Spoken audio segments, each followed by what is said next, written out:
My family skipped the biggest moment of my life. I stood on the balcony of the New York Stock Exchange, the weight of a gavel in my hand and a $102 million valuation on the screen behind me. But the 4 VIP seats reserved for my parents and sister were empty. I thought they were stuck in traffic. I thought there was an emergency. Then I checked Instagram. My sister Candace had just posted a photo from a luxury spa in the Hamptons with my parents captioned, "Finally escaping the noise with the people who matter most." I swallowed the lump in my throat and rang the opening bell alone. But when Forbes published my net worth an hour later, my phone lit up. It was a text from my father. "Family dinner at 7. Important discussion." I showed up all right, but I did not bring the checkbook they were hoping for. I brought the deed to their house. My name is Maya, and at 34 years old, I had just become the CEO of one of the fastest-growing AI health tech companies in America. But as I stood there in the heart of Wall Street, surrounded by cheering investors and flashing cameras, I had never felt more like the invisible child.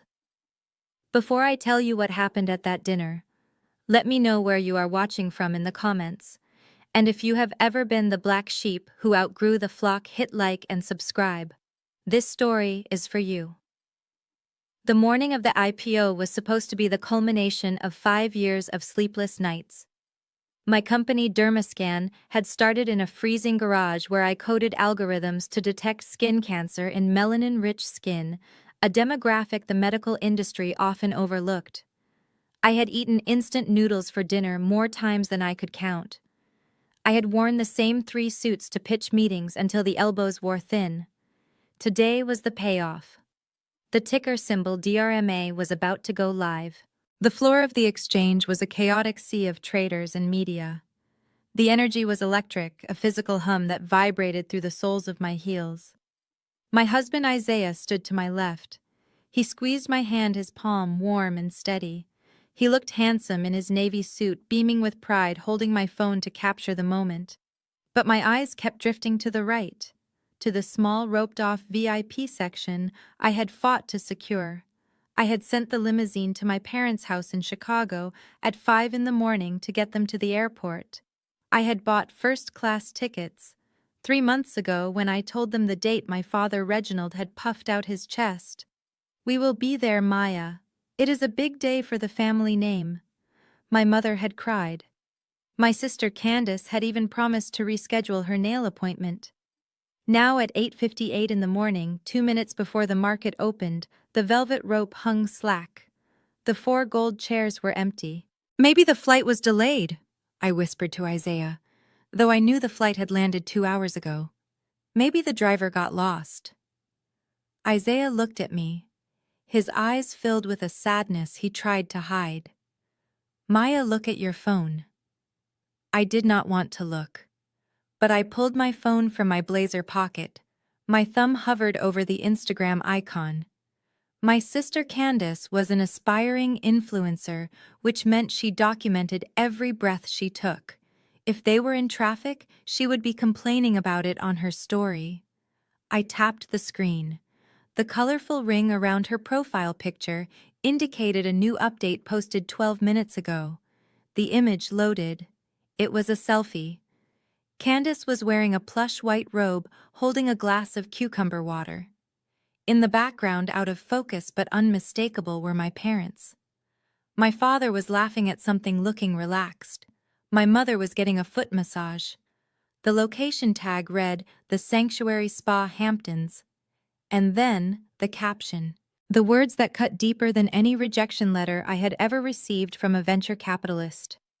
It read, "Finally escaping the city noise and stress. Quality time with the people who matter most." Family. First. Self-care. Blessed. The noise. My life's work, my historic moment, was just noise to them. They had not missed the flight. They had skipped it. They had cashed in the first-class tickets I bought them and used the credit to fly to the Hamptons instead. 1 minute to opening, the stage manager shouted, pointing a finger at me.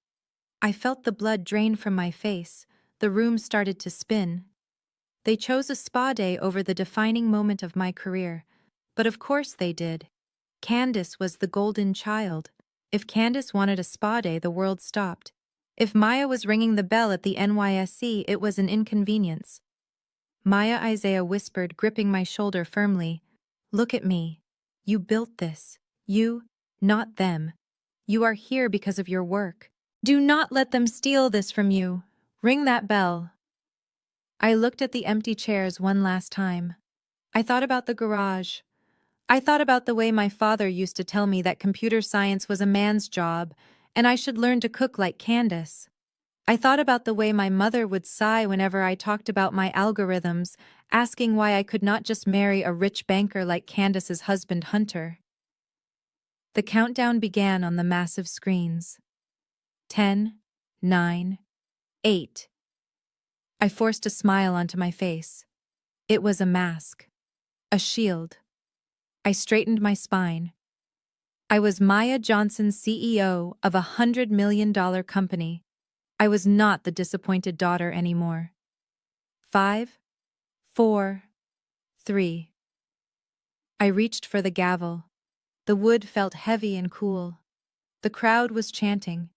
The cameras were zooming in. I channeled every ounce of anger, every drop of rejection, and turned it into power. 2, 1. I brought the gavel down on the sounding block. The bell rang out loud and clear, echoing through the cavernous hall. Confetti rained down from the ceiling. The floor erupted in cheers. People were clapping, shouting my name. Isaiah kissed my cheek, whispering how proud he was. For a split second, I felt triumphant. I had done it. But as the applause died down and we were ushered off the balcony for the CNBC interview, reality crashed back in. I walked past the empty VIP section. I saw a production assistant removing the reserved for family signs from the chairs. My phone buzzed in my hand. Once, twice, then a continuous stream of vibrations. The news was out. The headline was flashing across every financial news ticker in the country. Dermascan IPO soars. Founder Maya Johnson, net worth estimated at $102 million. I looked down at the screen. A text message from Dad. I expected an apology, maybe a lie about a flat tire, maybe, just maybe, a congratulations. I opened the message. Reginald Johnson. Congrats on the news. We saw the article. Call me back immediately. We need to talk before you do anything with that money. Family dinner at 7 p.m. at our house. Hunter and Candace are coming back early. Do not be late. Important discussion. I stared at the screen until the letters blurred. No. Sorry we missed it. We saw the article. They did not care about the achievement. They cared about the valuation. They saw the number 102 million, and suddenly the spa wasn't important anymore. Suddenly, I was family again. I looked at Isaiah. He had seen the text over my shoulder. His jaw tightened. Do not go, he said quietly. Maya, they are predators. I looked at the picture of Candace in her robe again. I looked at the text from my father demanding my presence. A cold, hard resolve settled in my chest. It replaced the sadness. It replaced the longing for approval. I am going. I told Isaiah, sliding the phone back into my pocket. Why, he asked. Because I said, walking toward the news cameras with a genuine smile this time, a smile that didn't reach my eyes. They think they are inviting their daughter to dinner. They don't realize they just invited the CEO who owns their debt. Get the car ready, Isaiah. I want to see their faces when I serve the main course. The chaos of the trading floor had followed me back to the Dermascan headquarters in Midtown Manhattan. Champagne corks were popping in the open-plan office area, where my team of 40 engineers and data scientists were celebrating the victory they had helped build. Confetti littered the floor, and someone had already printed a banner that read DRMA 102 million. I smiled and raised a glass with them, thanking them for the late nights and the missed weekends. But inside my glass-walled office, the silence was deafening. I sat in my ergonomic chair and stared at the tablet on my desk. The Forbes article had gone live 10 minutes ago. The headline was bold and impossible to ignore. It read, "Self-made and soaring. How 34-year-old Maya Johnson revolutionized dermatology with AI and built a 9-figure empire." There was my face looking confident and poised, a stark contrast to the trembling girl who had just been rejected by her own parents hours earlier. The number $102 million was highlighted in green. That number was a blessing, but as I was about to find out, it was also a beacon for every leech in my bloodline. My personal phone, which had been relatively quiet for years, suddenly began to convulse on the mahogany desk. It buzzed and vibrated with a ferocity that made me nauseous. I glanced at the screen. A call from Aunt Sarah. This was the same Aunt Sarah who had told me at a family barbecue 5 years ago that I was wasting my pretty years staring at computer screens and that I should focus on finding a husband before I dried up. She had not called me on my birthday. She had not called when I got engaged. But now she was calling twice in a row. Then came a text from cousin Marcus, who I had not seen since he borrowed $200 from me in college and vanished. The text read, "Hey, cuz, so proud of you. We should grab drinks and catch up. It has been too long." I turned the phone face down. The hypocrisy was suffocating. They did not want to catch up. They wanted to catch a check. The door to my office opened and Isaiah walked in. He had loosened his tie and unbuttoned his collar, looking exhausted but relieved. He closed the door behind him, muffling the sounds of the party outside. He did not look happy. He held his phone out to me. "You need to see this," he said, his voice tight. "Your dad just texted me too. He probably thought you were ignoring him." I took Isaiah's phone. The message from Reginald Johnson was longer than the one he had sent me. It read, "Isaiah, make sure Maya comes home tonight. Tell her it is not just a dinner, it is a family strategy meeting. Hunter and Candace canceled the rest of their spa weekend and are driving back right now. We need to discuss how to protect this new capital.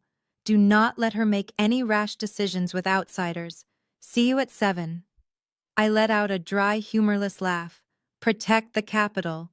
That was rich coming from a man who had drained his own retirement fund to buy a boat he used twice a year. And the phrase outsiders was a clear jab at my team, my lawyers, and probably Isaiah himself. "They canceled the spa," I said, handing the phone back. The moment they saw the Forbes article, the cucumber water and massages suddenly lost their appeal. They realized the real cash cow was not in the Hamptons but right here in Manhattan. Isaiah sat on the edge of my desk, crossing his arms. "You know what this is, Maya. They are going to pitch you something. Or ask for something. Probably both. You do not have to go. We can order takeout, go home to our apartment and turn off our phones. Let them sit at that table alone." I swiveled my chair to look out the window at the city skyline. The sun was setting, casting long shadows over the buildings. I thought about simply going home. It would be the healthy thing to do. It would be the peaceful choice. But peace was not what I wanted tonight. I wanted closure. And more than that, I wanted to see the look in their eyes when they realized the Bank of Maya was permanently closed. "I am going," I said, my voice steady. "But I am not going alone. And I am not going unprepared." I picked up my office phone and dialed a number I had memorized. It rang once before a crisp, professional voice answered. "David, it is Maya. Congratulations on the IPO, Maya," my personal attorney said. "I assume the press is overwhelming." "It is," I said. "But that is not why I am calling. I need you to print the file we discussed last month. The one labeled Asset Protection and Liability. Specifically, the documents regarding the property on Oak Street." There was a pause on the line. "Are you sure, Maya? That is the nuclear option? Once you execute that, there is no going back." I looked at the text from my father again. "Important discussion. Family strategy." "I am sure," I said. "Courier it to my parents' address. Have it arrive by 7:30. I want it to be a surprise." I hung up and looked at Isaiah. He was smiling a slow, knowing smile. He stood up and buttoned his jacket. "I will get the car," he said.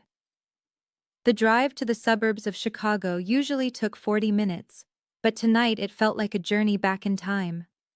As the city lights faded and were replaced by manicured lawns and white picket fences, I felt the familiar tightening in my chest. This was the neighborhood where I grew up, the neighborhood where I was constantly compared to Candace. We pulled up to the house at exactly 6:55. It was a beautiful two-story colonial with fresh white siding and a wraparound porch.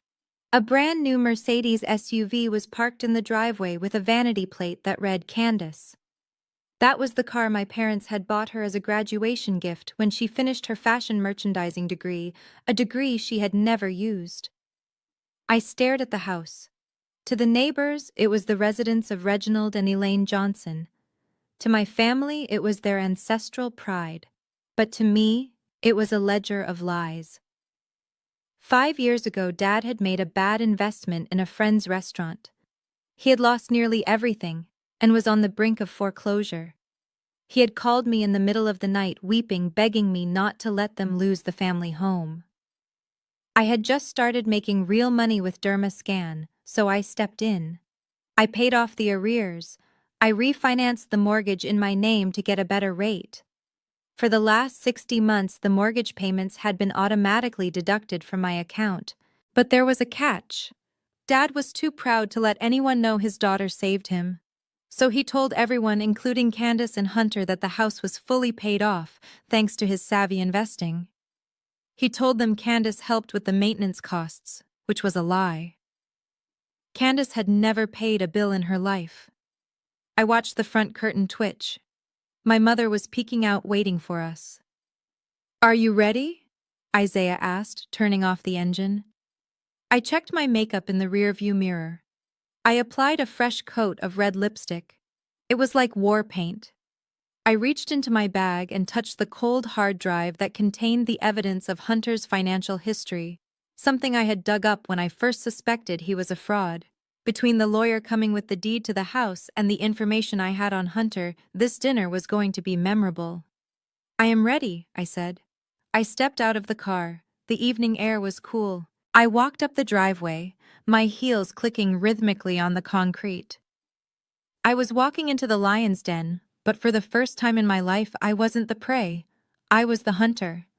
I reached for the brass doorknob, took a deep breath, and pushed the door open. The smell of fried chicken and greed hit me instantly. The aroma of buttermilk fried chicken and collard greens hit me the moment the mahogany door swung open. It was a scent that usually signaled Sunday comfort memories of better times before I became the family outcast. But tonight the smell felt heavy, cloying like a trap baited with nostalgia. My mother Elaine stood in the doorway wearing her best silk blouse and a smile so wide it looked painful.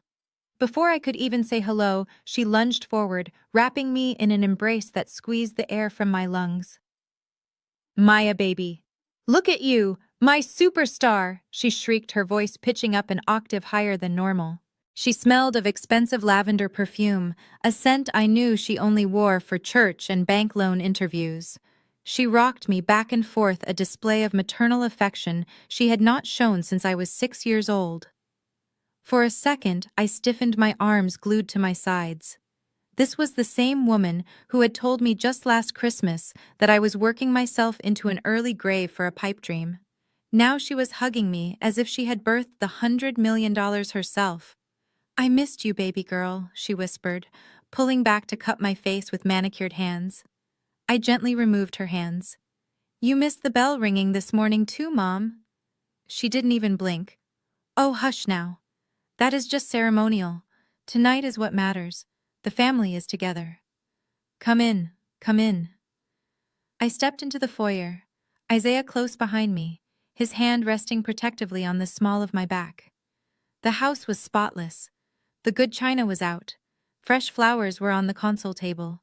It was a stage set and the actors were already in position. Candace was lounging on the velvet sofa, scrolling through her phone. She looked up and for a moment her eyes narrowed with genuine jealousy before the influencer mask slid into place. She jumped up, her brand new orange Hermes Birkin bag swinging conspicuously from her arm. "OMG, Maya," she squealed, rushing over to air kiss my cheek. I saw the article. You look fierce, but honestly, that blazer? You need a stylist now. You represent the family brand. She posed, making sure the Birkin was front and center. Do you like it? Hunter got it for me as a pre-celebration gift. I mean, since you are loaded now, maybe you can get me the matching one in crocodile skin. We could be twinsies. Imagine the engagement on my feed. I looked at the bag. It was worth more than the car I drove for the first 3 years of my startup. That is a nice bag, Candace, I said flatly. I hope you kept the receipt. Before she could respond, Hunter emerged from the dining room. He was wearing a navy suit that fit a little too tightly across the chest, the kind of aggressive tailoring meant to signal power. He walked with the swagger of a man who owned the place, even though I knew his credit score was probably lower than the temperature outside. There she is, the woman of the hour, Hunter boomed. He bypassed Isaiah completely and extended a hand to me. His grip was firm, bordering on crushing. A dominance play.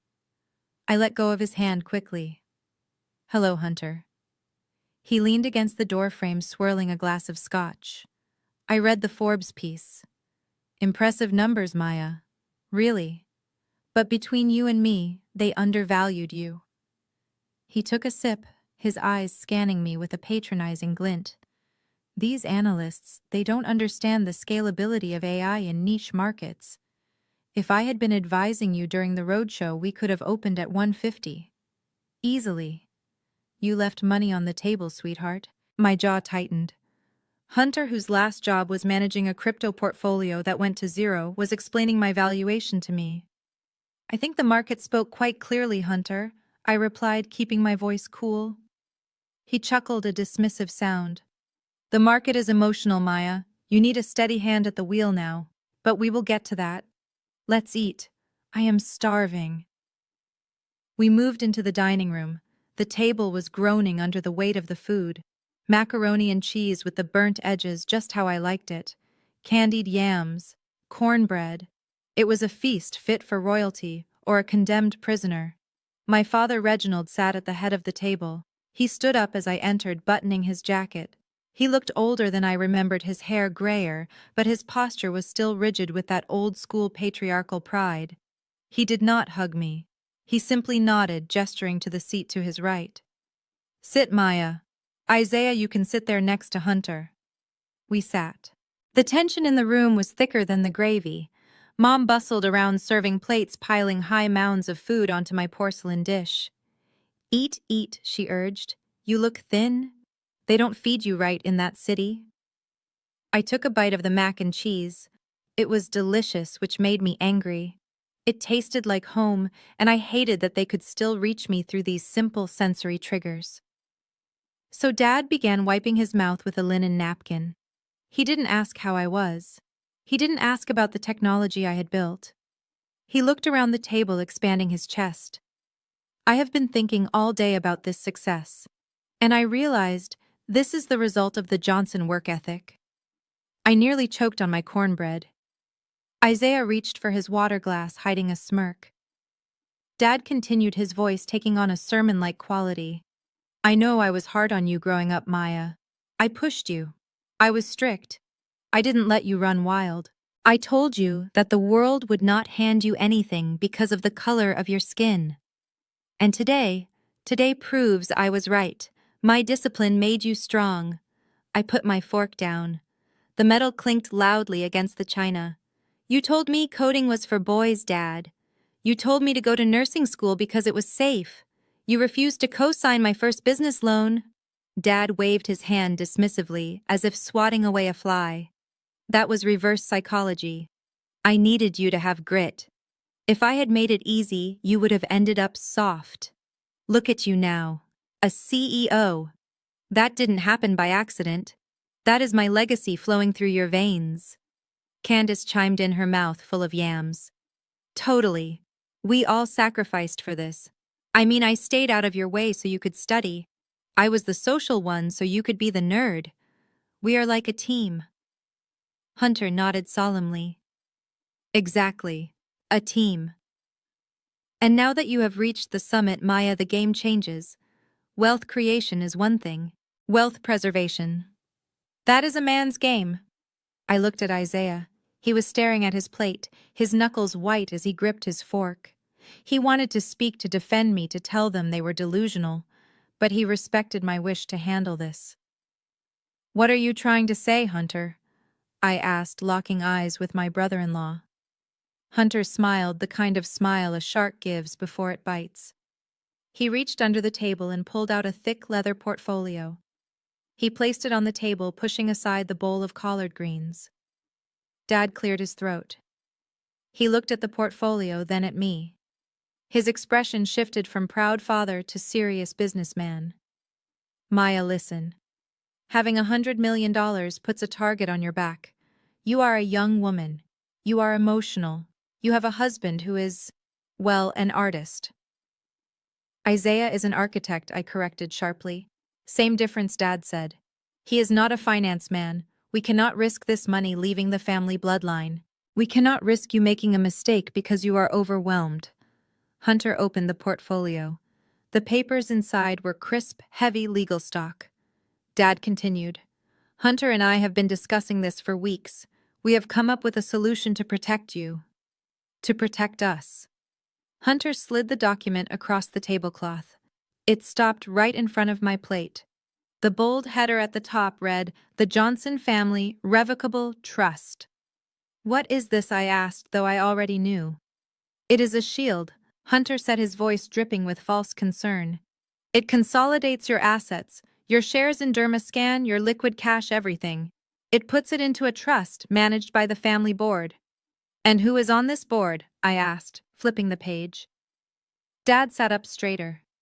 "I will be the chairman, of course. Hunter will be the chief investment officer, given his background on Wall Street. You and Candace will be beneficiaries. You will get a generous monthly allowance, Maya. Enough to live like a queen without the headache of managing the capital." I looked up. They were serious. They actually believed that after I spent 5 years building a company from scratch, I would hand over the keys to a failed restaurant owner and a disgraced hedge fund manager. Dad pointed a calloused finger at the signature line. "We are doing this because we love you, Maya. We don't want to see you lose it all.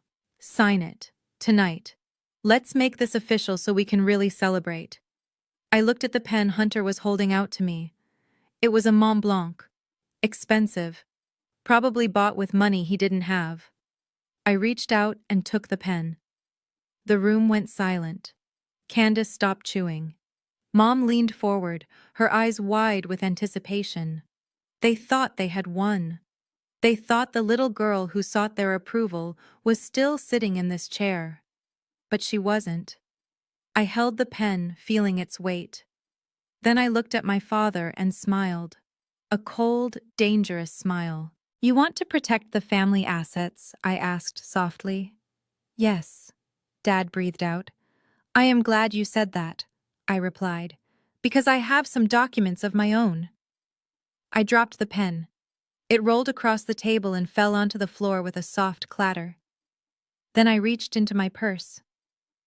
The leather portfolio hit the table with a heavy thud that rattled the silverware. It was a calculated move designed to assert dominance and signal that playtime was over. Hunter did not just place the documents down. He presented them like the 10 Commandments. He unbuttoned his suit jacket, allowing his stomach to press against the white linen tablecloth, and clasped his hands together on top of the leather binder. He looked at me with the pitying expression a teacher might give a slow student. "Maya, let us be real for a moment." Hunter began, his voice dropping to a confidential baritone. "I have seen the S1 filing. I have looked at your cap table. You have built a nice little app here. Really kudos. But running a tech startup and managing generational wealth are two very different beasts. You are in the Shark Tank now, and frankly, you are bleeding into the water." He opened the binder. Inside were pages and pages of dense legal text, flagged with yellow sticky notes where I was supposed to sign. "I have been running some simulations."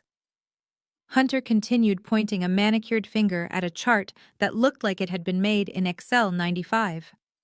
"You are facing significant tax exposure, capital gains, estate taxes, potential litigation risks. If you keep these assets in your personal name, the IRS will eat you alive. You could lose 40% overnight just to Uncle Sam." He paused for dramatic effect, looking at my father to make sure his audience was captivated.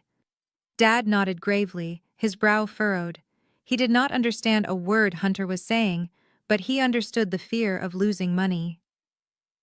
"My proposal is simple," Hunter said, sliding the first page toward me. "We create the Johnson Family Revocable Trust. We transfer 40% of your founder shares into this vehicle immediately. It shields the assets. It creates a firewall between you and the inevitable lawsuits that target public CEOs." I looked at the document. It was not a standard asset protection trust. It was a power grab. "And the governance structure?" I asked, my voice deceptively calm. Hunter smiled, revealing teeth that had been whitened a few shades too bright. "That is the beauty of it. To make it legally bulletproof, it needs independent oversight. Reginald here will serve as the chairman of the board, ensuring the family values are upheld. I will step in as the chief investment officer to handle the daily allocation and strategy. You and Candace will be the primary beneficiaries." "I see," I said. "So I generate the wealth, Dad controls it, and you play with it." "It is not playing." Maya Hunter snapped his mask, slipping for a fraction of a second. "It is high-level asset management. Look, let's be honest. You are a coder, you are an engineer, you are brilliant at algorithms, I am sure. But finance, the markets, that is a man's game.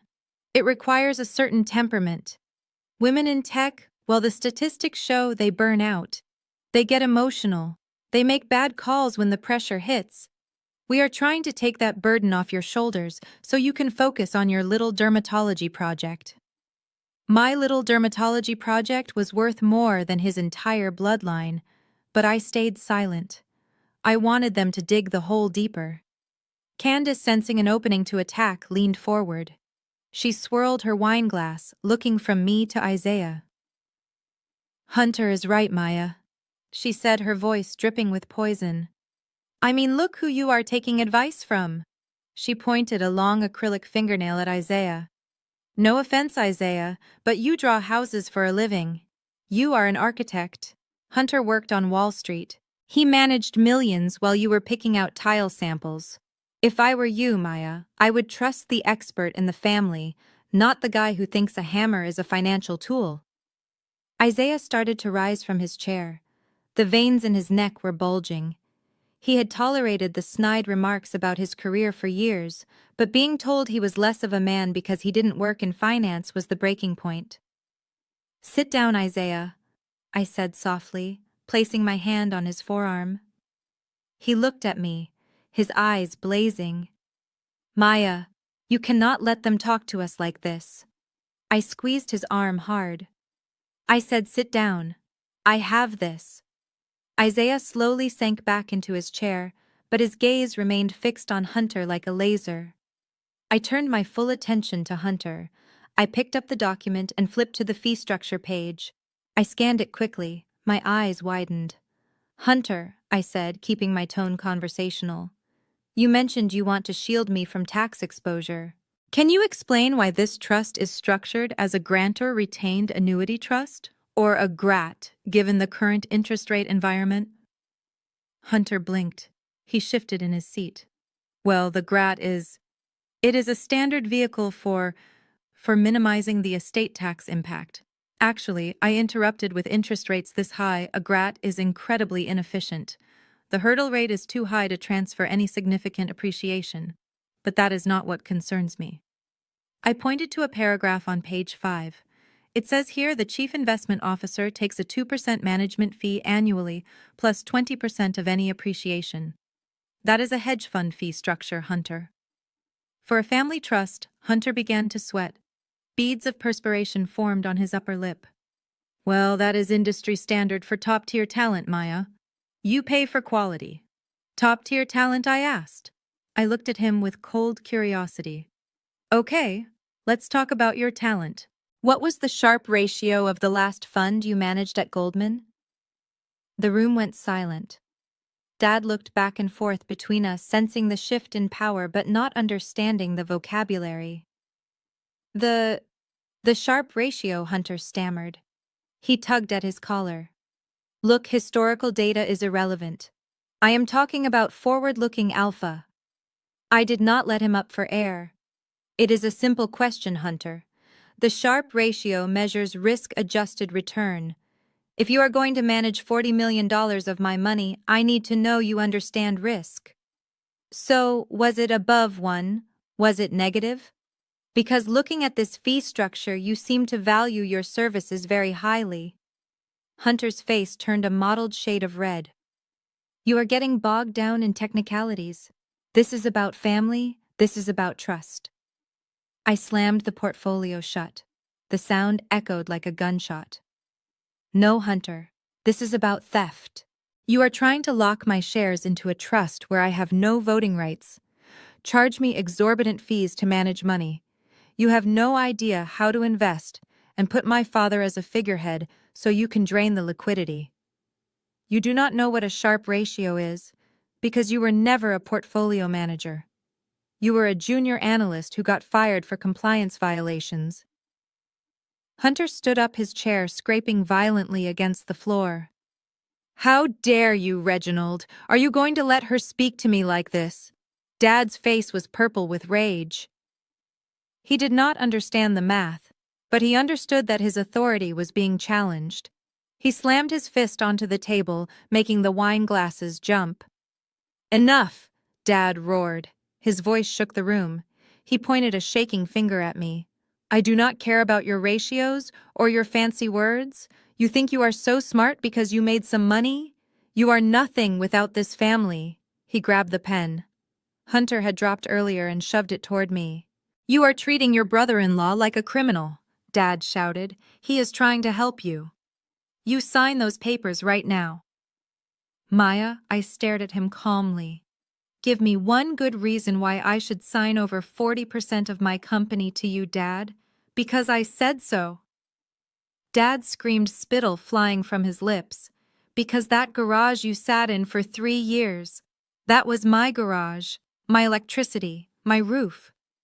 You built that company on my property under my protection. By rights, that company belongs to me, just as much as it belongs to you. I am your father, and I demand you pay your dues. The silence that followed was heavy and suffocating. Candace looked gleeful. Hunter looked relieved that the heat was off him. Mom just looked down at her plate, refusing to meet my eyes. I looked at my father. I looked at the man who claimed ownership of my success because he had allowed me to exist in a drafty, unheated garage that I paid for. I slowly stood up. I picked up my purse. I reached inside, past my phone, past my wallet, and my fingers closed around the folded pieces of paper I had brought with me. You want to talk about the garage, Dad? I asked quietly. Fine. Let's talk about the garage. I pulled out the receipts. You want to talk about the garage? I repeated the words slowly, letting them hang in the air like smoke. A low, humorless chuckle escaped my throat. It was the sound of a woman who had finally realized that the pedestal she had placed her parents on was actually a cage. Dad looked confused by my laughter. He expected tears. He expected submission. He expected the obedient daughter who had spent her life trying to earn a crumb of his affection. Instead, he got the CEO. I reached into my bag and pulled out a plastic Ziploc bag containing a stack of small yellowed pieces of paper.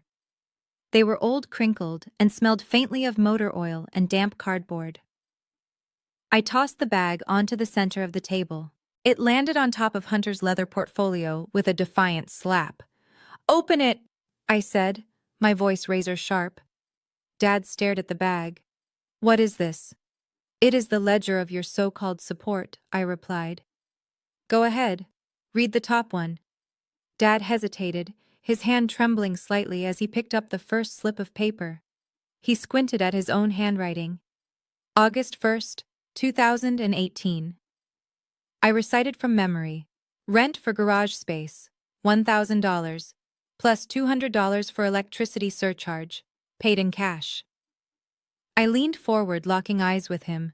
You charged me $1,200 a month to work in a concrete box with no insulation. When the pipes froze that first winter and I had to code in a parka and fingerless gloves. Did you offer me a space heater? No.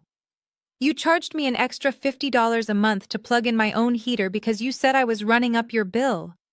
Gasps went around the table. Mom put a hand to her mouth. Candace looked at Dad, blinking rapidly. You charged her rent? Candace asked, her voice small. You told us you gave her that space for free to help her get on her feet.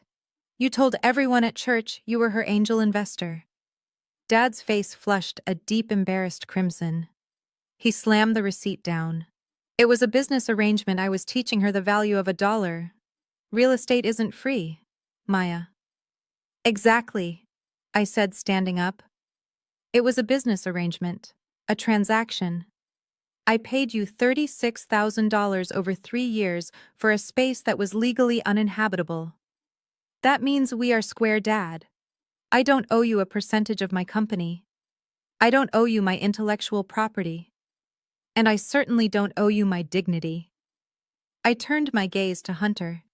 He was trying to shrink into his chair, looking everywhere except at me. He reached for his water glass, his hand shaking so badly that ice cubes clinked against the crystal. And you, I said, shifting my target. The financial genius. The man who wants to protect my assets. Hunter cleared his throat, forcing a weak smile. Maya, let's not get emotional. We can structure the trust differently if the fees are a sticking point. The fees are not the point, Hunter, I interrupted. The fraud is the point.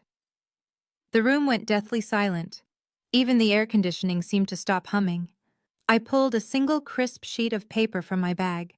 It was a background check report, specifically the compliance record from the Financial Industry Regulatory Authority. I know why you left Goldman Sachs 3 years ago, I said, my voice calm and steady. You didn't leave to start your own boutique firm as you told everyone. You were terminated for cause, unauthorized trading in client accounts. You tried to cover up a 6-figure loss by moving money between accounts without authorization. You were barred from the industry for 5 years. I slid the paper across the table. It stopped right in front of Dad's plate. Dad looked down. He saw the official seal. He saw the word expelled in bold red letters next to Hunter's name. Hunter leaped to his feet, his face draining of all color. That is a lie. That is a fabrication. She forged that. Reginald, don't listen to her. She is jealous of our success. Dad looked at Hunter, then at the paper, then at me. His brain was trying to process the collapse of his narrative. His golden son-in-law was a fraud. His scapegoat daughter was the only one telling the truth. But instead of thanking me, instead of apologizing, Dad did what narcissists always do when cornered. He attacked the person holding the mirror. He stood up, knocking his chair backward. It crashed onto the floor. His face twisted into a mask of pure, unadulterated rage. "Get out!" he screamed, his voice cracking. I stood my ground. "You want me to leave because I exposed him? I want you out of my house!" Dad roared, pointing a shaking finger at the door. "You come in here flashing your money, disrespecting your mother, attacking your sister's husband. You are poison, Maya. You are an ungrateful, arrogant little brat."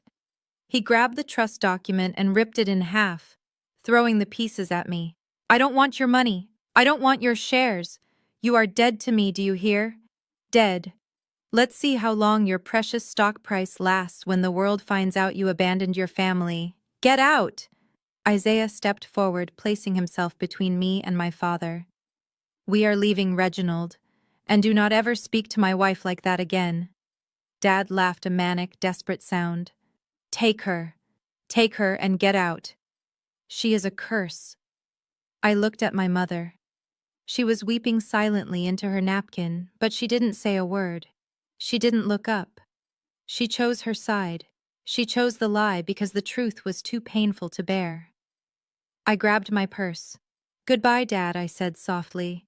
"Keep the receipts. You might need them for the IRS audit. I am fairly certain Hunter is about to bring down on you." I turned on my heel and walked out. I didn't look back at the dining room. I didn't look back at the untouched soul food. I walked through the foyer, past the family photos that I was notably absent from, and out into the cool night air. The heavy front door slammed shut behind us, the sound echoing like a final gavel strike. I marched down the driveway to our car, my heart pounding against my ribs. My hands were shaking not from fear, but from the adrenaline of finally cutting the cord. "Are you okay?" Isaiah asked, opening the car door for me. I took a deep breath, inhaling the scent of pine and exhaust. "I am better than okay, Isaiah. I am free." I slid into the passenger seat and buckled my seatbelt. I felt lighter. The burden of their expectations, the weight of their judgment, it was gone. I had paid my dues. I had the receipts. Isaiah started the car and we began to back out of the driveway. I pulled out my phone to check my email planning to message my lawyer to finalize the purchase of their mortgage debt. But as the screen lit up, a notification banner dropped down from the top. It was from Instagram. "Candace is live. My heart is broken. Please pray for my family." My stomach dropped. I tapped the notification. The video loaded instantly. Candace was sitting in her old bedroom, tears streaming down her perfectly made-up face. The lighting was dim, designed to elicit sympathy. "Hey guys," she sobbed into the camera, wiping her eyes with a tissue. "I didn't want to do this. I really didn't. But I am just so scared. My sister, Maya, the one who just got famous. She just came to our house and attacked my dad." I watched in horror as the viewer count ticked up. 5,000. 10,000. She screamed at him. Candace continued, her voice trembling. "She threw things. She made fun of us for being poor. She said she was going to ruin us because we aren't rich like her. My dad is having chest pains right now. We are waiting for the ambulance. I just don't understand how money can change people like this." The comments were flying by faster than I could read them. "Cancel Maya Johnson. Boycott Derma Scan. What a monster. Rich people are evil." I stared at the screen, the blue light illuminating the car. They were not just disowning me, they were destroying me. "Isaiah." I said, my voice barely a whisper. "Drive. Drive fast." The war hadn't ended at the dinner table. It had just moved to a battlefield where the truth didn't matter, only the performance did. And Candace was winning an Oscar. The morning sun that filtered into my penthouse apartment felt more like an interrogation light than a new beginning. I had barely slept, the adrenaline from the night before curdling into a knot of anxiety in my stomach. I reached for my phone on the nightstand, hoping that perhaps the silence from my family meant they were retreating, licking their wounds in shame. I could not have been more wrong. The first notification was from my PR crisis manager, Sarah. It was a single word: disaster. Below it was a link to a video that was already trending #1 on Twitter and YouTube. The title made my blood run cold. "The Truth About Maya Johnson: How America's Newest Tech Darling Abuses Her Elderly Parents." I clicked the link. The video opened with a somber piano track. Candace appeared on screen, her eyes red and puffy, clutching a tissue. She was not wearing her usual designer clothes. Instead, she wore a simple, oversized gray sweatshirt, looking small and vulnerable. It was a performance worthy of an Academy Award. "Hi, everyone," she whispered, her voice cracking perfectly. "I have debated posting this all night. I am shaking as I record this. But I cannot stay silent anymore. You all see the headlines about my sister Maya. You see the millions. You see the success. But you do not see what happens behind closed doors." The video cut to a grainy, shaky clip. It was from last night, but it had been heavily edited. It showed me standing up at the dinner table, my face contorted in anger as I shouted, "I don't owe you anything." Then it cut to my father, looking frail and confused, asking, "Why are you doing this to us?" It cut out the part where they demanded 40% of my company. It cut out the part where they admitted to charging me rent for a garage. It cut out the part where Hunter insulted my husband. It was just 10 seconds of me looking like a monster, followed by 5 minutes of Candace crying about how I had abandoned them, how I had physically shoved my mother a complete lie, and how I had mocked their financial struggles. My sister has changed. Candace sobbed into the camera. She came to our house last night, threw food at us, and told my dad he was pathetic for being poor. She said she owns us now. I am so scared for my parents. They are old. They don't deserve this. I stared at the screen, unable to breathe. The video had 2.5 million views. It had been up for 6 hours. I scrolled down to the comments. They were a cesspool of hatred. Boycott Dermascan. This woman is evil. Take away her money and give it to her parents. Cancel Maya Johnson. My phone rang. It was Sarah again. Maya, tell me you have seen it, she said, her voice tight with panic. I saw it, I rasped. It is a lie, Sarah. Every word of it. It doesn't matter if it is a lie, Sarah snapped. It is viral. The hashtag boycott Dermascan is trending in 10 countries. Pre-market trading shows the stock is down 5%. The board is freaking out. I have 3 major investors on hold right now demanding an explanation. You need to issue a statement, an apology. I sat up in bed, fury replacing the shock. I am not apologizing for something I didn't do. Maya, listen to me. This isn't about truth. It is about optics. You look like a rich, ungrateful brat who hates her family. That is poison for a brand built on care and inclusivity. I hung up on her. I walked into the living room. Isaiah was already awake, watching the large TV on the wall. He had the volume turned down low, but I recognized the face on the screen immediately. It was my father. He was sitting on a morning talk show couch, looking small and defeated. Hunter was sitting next to him, his hand placed supportively on Dad's shoulder. The chyron at the bottom of the screen read, "Exclusive." Heartbroken father speaks out. I turned up the volume. I just wanted her to be happy, Dad was saying, wiping a non-existent tear from his eye. I sacrificed everything for her education. I mortgaged my home to help her start that business. And now that she has made it, she won't even return my calls. She treats us like dirt. Last night broke my heart. The host, a woman known for her sympathetic interviews, leaned in. And is it true she threatened legal action against you? Dad nodded slowly. She brought out lawyers. She threatened to evict us, her own parents. I threw the remote control across the room. It smashed against the wall, the batteries skittering across the hardwood floor. They are lying, I screamed. They are lying on national television. Isaiah stood up and walked over to me, wrapping his arms around my trembling frame. I know, baby. I know. It is a smear campaign. Hunter is orchestrating this. Look at him. I looked at the screen. Hunter was nodding solemnly, looking the picture of a concerned son-in-law. We are just worried about her mental state, Hunter said smoothly. The money has changed her. We are exploring legal options, not for the money but to get her the help she needs. We believe she is not fit to run that company right now.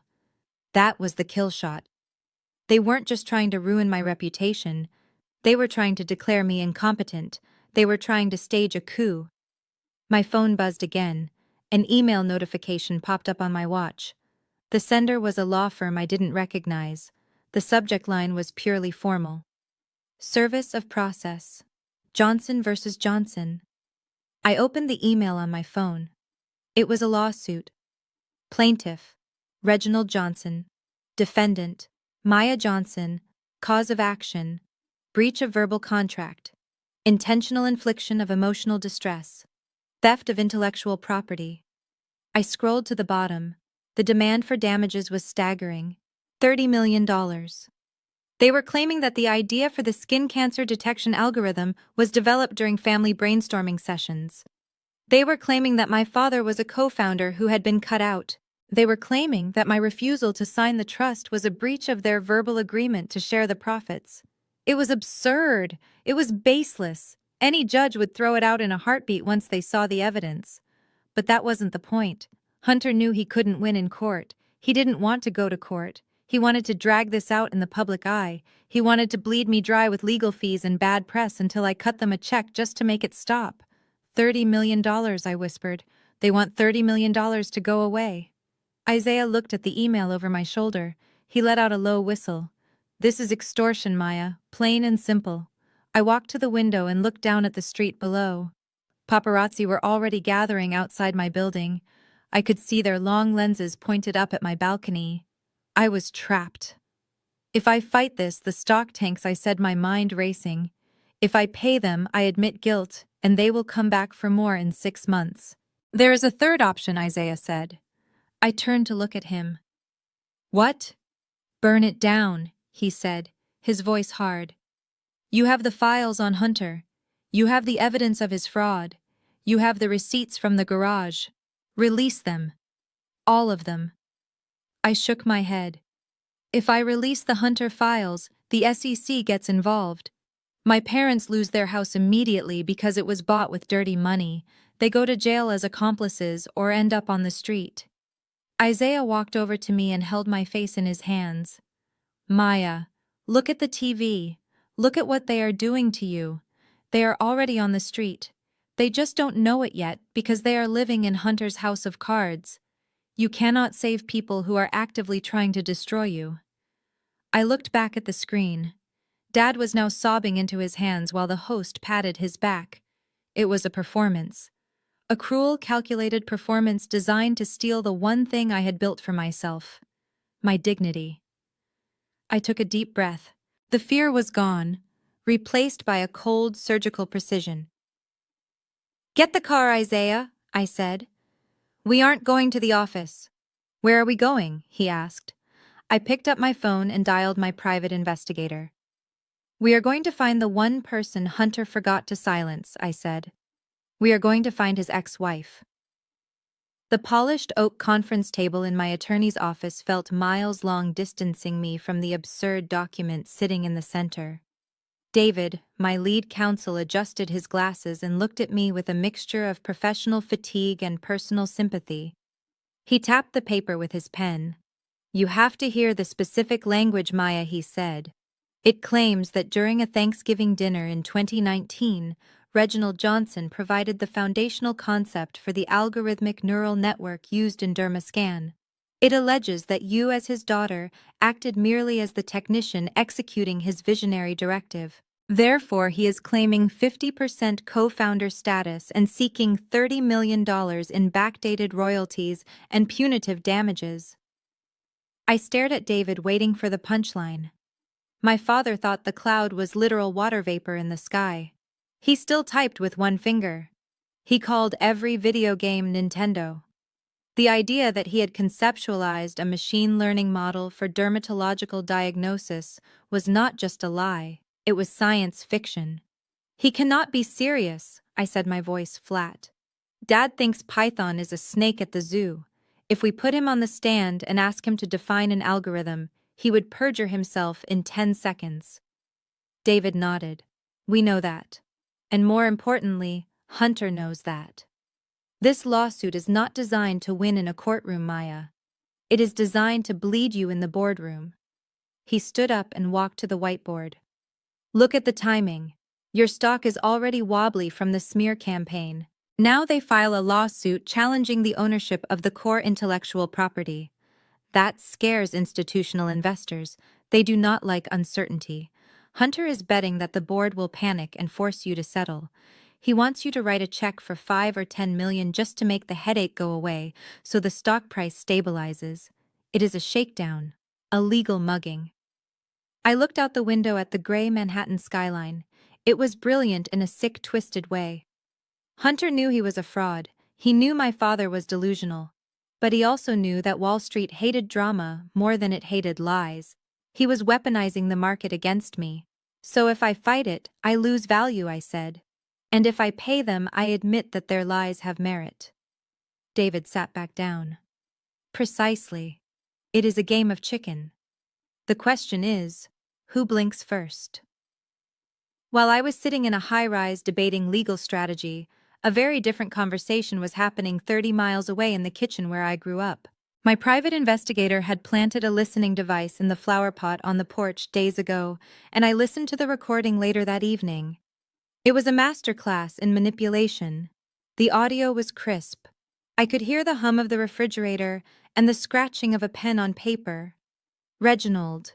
This is the only way. Hunter's voice was smooth, urgent. We have them on the ropes. The lawsuit has already made the news. Her stock is down another 3% today. She is terrified. I heard my mother's voice shaky and uncertain. But Hunter mortgaging the house. This is our home. We finally own it, free and clear. What if we lose the case? What if Maya fights back? Hunter sighed, the sound of a patient man dealing with simpletons. Elaine, we are not going to lose. But litigation is expensive. My lawyers need retainers.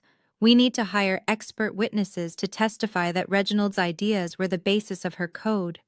This money from the house is not spending, it is an investment. When we win, and we will win, Maya will have to pay legal fees plus the $30 million. You will get this money back 10 times over. Think of it as a bridge loan to your future. There was a silence. I could imagine my father sitting there, his ego bruised by our confrontation, desperate to regain the upper hand. She humiliated me, Reginald muttered. His voice was low and bitter. She came into my house, threw money in my face, and treated me like I was her employee. She thinks she is better than us because she got lucky with a computer program. She did not get lucky. Reginald. Hunter fed the fire. She stole from you. She stood on your shoulders and then kicked you in the face. Are you going to let her win? Are you going to let her keep everything while you scrape by on Social Security? No, Dad snapped. No, I am the head of this family. Then sign the papers, Hunter urged. Use the equity in this house to fund the war. Show her that you are not afraid. Show her that the Johnson name belongs to you, not her. But what about the payments? Mom asked weakly. If we take out $300,000, the monthly note will be high. We are on a fixed income. I will cover the payments, Hunter lied effortlessly. My investments are about to mature next month. I will handle the mortgage until the settlement check clears. You won't pay a dime. Trust me. I am doing this for us, for the family. I listened to the scratching sound of a ballpoint pen moving across paper. It was the sound of a guillotine blade dropping. My father, driven by pride and blinded by a con man, was signing away the only asset he had left, the house that I had secretly paid off for him. He was leveraging my gift to fund a war against me. The recording ended with the sound of papers being shuffled. Perfect, Hunter said. I will run this to the bank first thing in the morning. We will have the war chest by noon. I took off my headphones, feeling physically ill. Hunter was not just suing me. He was cannibalizing my parents. He knew that lawsuit was garbage. He knew there would be no settlement. He was simply extracting the last drop of equity from them before the ship went down. My phone buzzed on the desk. It was the private investigator, Marcus. Maya, you need to see the file I just sent over. Marcus said, his voice grim. I opened my secure email client. A PDF titled Project Ponzi popped up. I knew Hunter was bad, Marcus said, but I didn't know he was this active. I dug into the shell companies he is using to pay for that lifestyle. The cars, the clothes, the gala he is planning. None of it is real money. What is it? I asked, clicking open the file. It is a classic Ponzi scheme disguised as a crypto arbitrage fund, Marcus explained. He has been taking money from new investors to pay out fake returns to older ones. But the well is running dry. He is desperate for liquidity. That is why he is pushing for the lawsuit settlement. He needs a big injection of cash to keep the scheme floating for another few months. I stared at the flowcharts Marcus had created. The money from my parents' mortgage was not going to lawyers. He is not going to use the house money for the lawsuit, is he? I asked, feeling a cold pit in my stomach. No, Marcus replied. He is going to dump that $300,000 straight into the Ponzi to pay off a couple of angry investors who are threatening to go to the FBI. Your parents are not investors, Maya. They are the exit liquidity. Once he gets that check from the bank, that money is gone. And when the scheme collapses, the bank will foreclose on the house. I leaned back in my chair. My parents had just signed their death warrant. They had handed their home to a wolf who promised to guard the sheep. I looked at the time. It was late. The bank would open in 9 hours. I could call them. I could try to warn them. But after the smear campaign, after the lawsuit, after my father called me a thief on national television, would they even listen? Or would they think I was trying to sabotage their victory? I realized then that Isaiah was right. You cannot save people who are holding the match to their own gasoline. But you can make sure that when the explosion happens, the right person gets burned. Marcus, I said, my voice hardening. Let the transaction go through. Are you sure? Marcus asked. They will lose the house, I know, I said. But if we stop it now, they will just blame me for holding them back. They need to see the theft with their own eyes. Let Hunter cash that check. Let him think he has won. And while he is busy spending their money, I want you to find the one person who knows exactly where all the bodies are buried. Who is that? His ex-wife, I said. Find her. Pay her whatever she wants. I need her at that gala next week. I hung up the phone. The lawsuit was a distraction. The real war was about to begin, and I was done playing defense. Hunter wanted a settlement. I was going to give him a reckoning. The safe house Marcus used for his high-level investigations was a stark contrast to the chaotic noise of the internet. Here, in a windowless room illuminated only by the blue glow of server racks and multiple monitors, there were no hashtags, no sobbing live streams, and no emotional manipulation. There was only data. And data, unlike my family, never lied. Marcus sat at the main terminal, his fingers flying across a mechanical keyboard.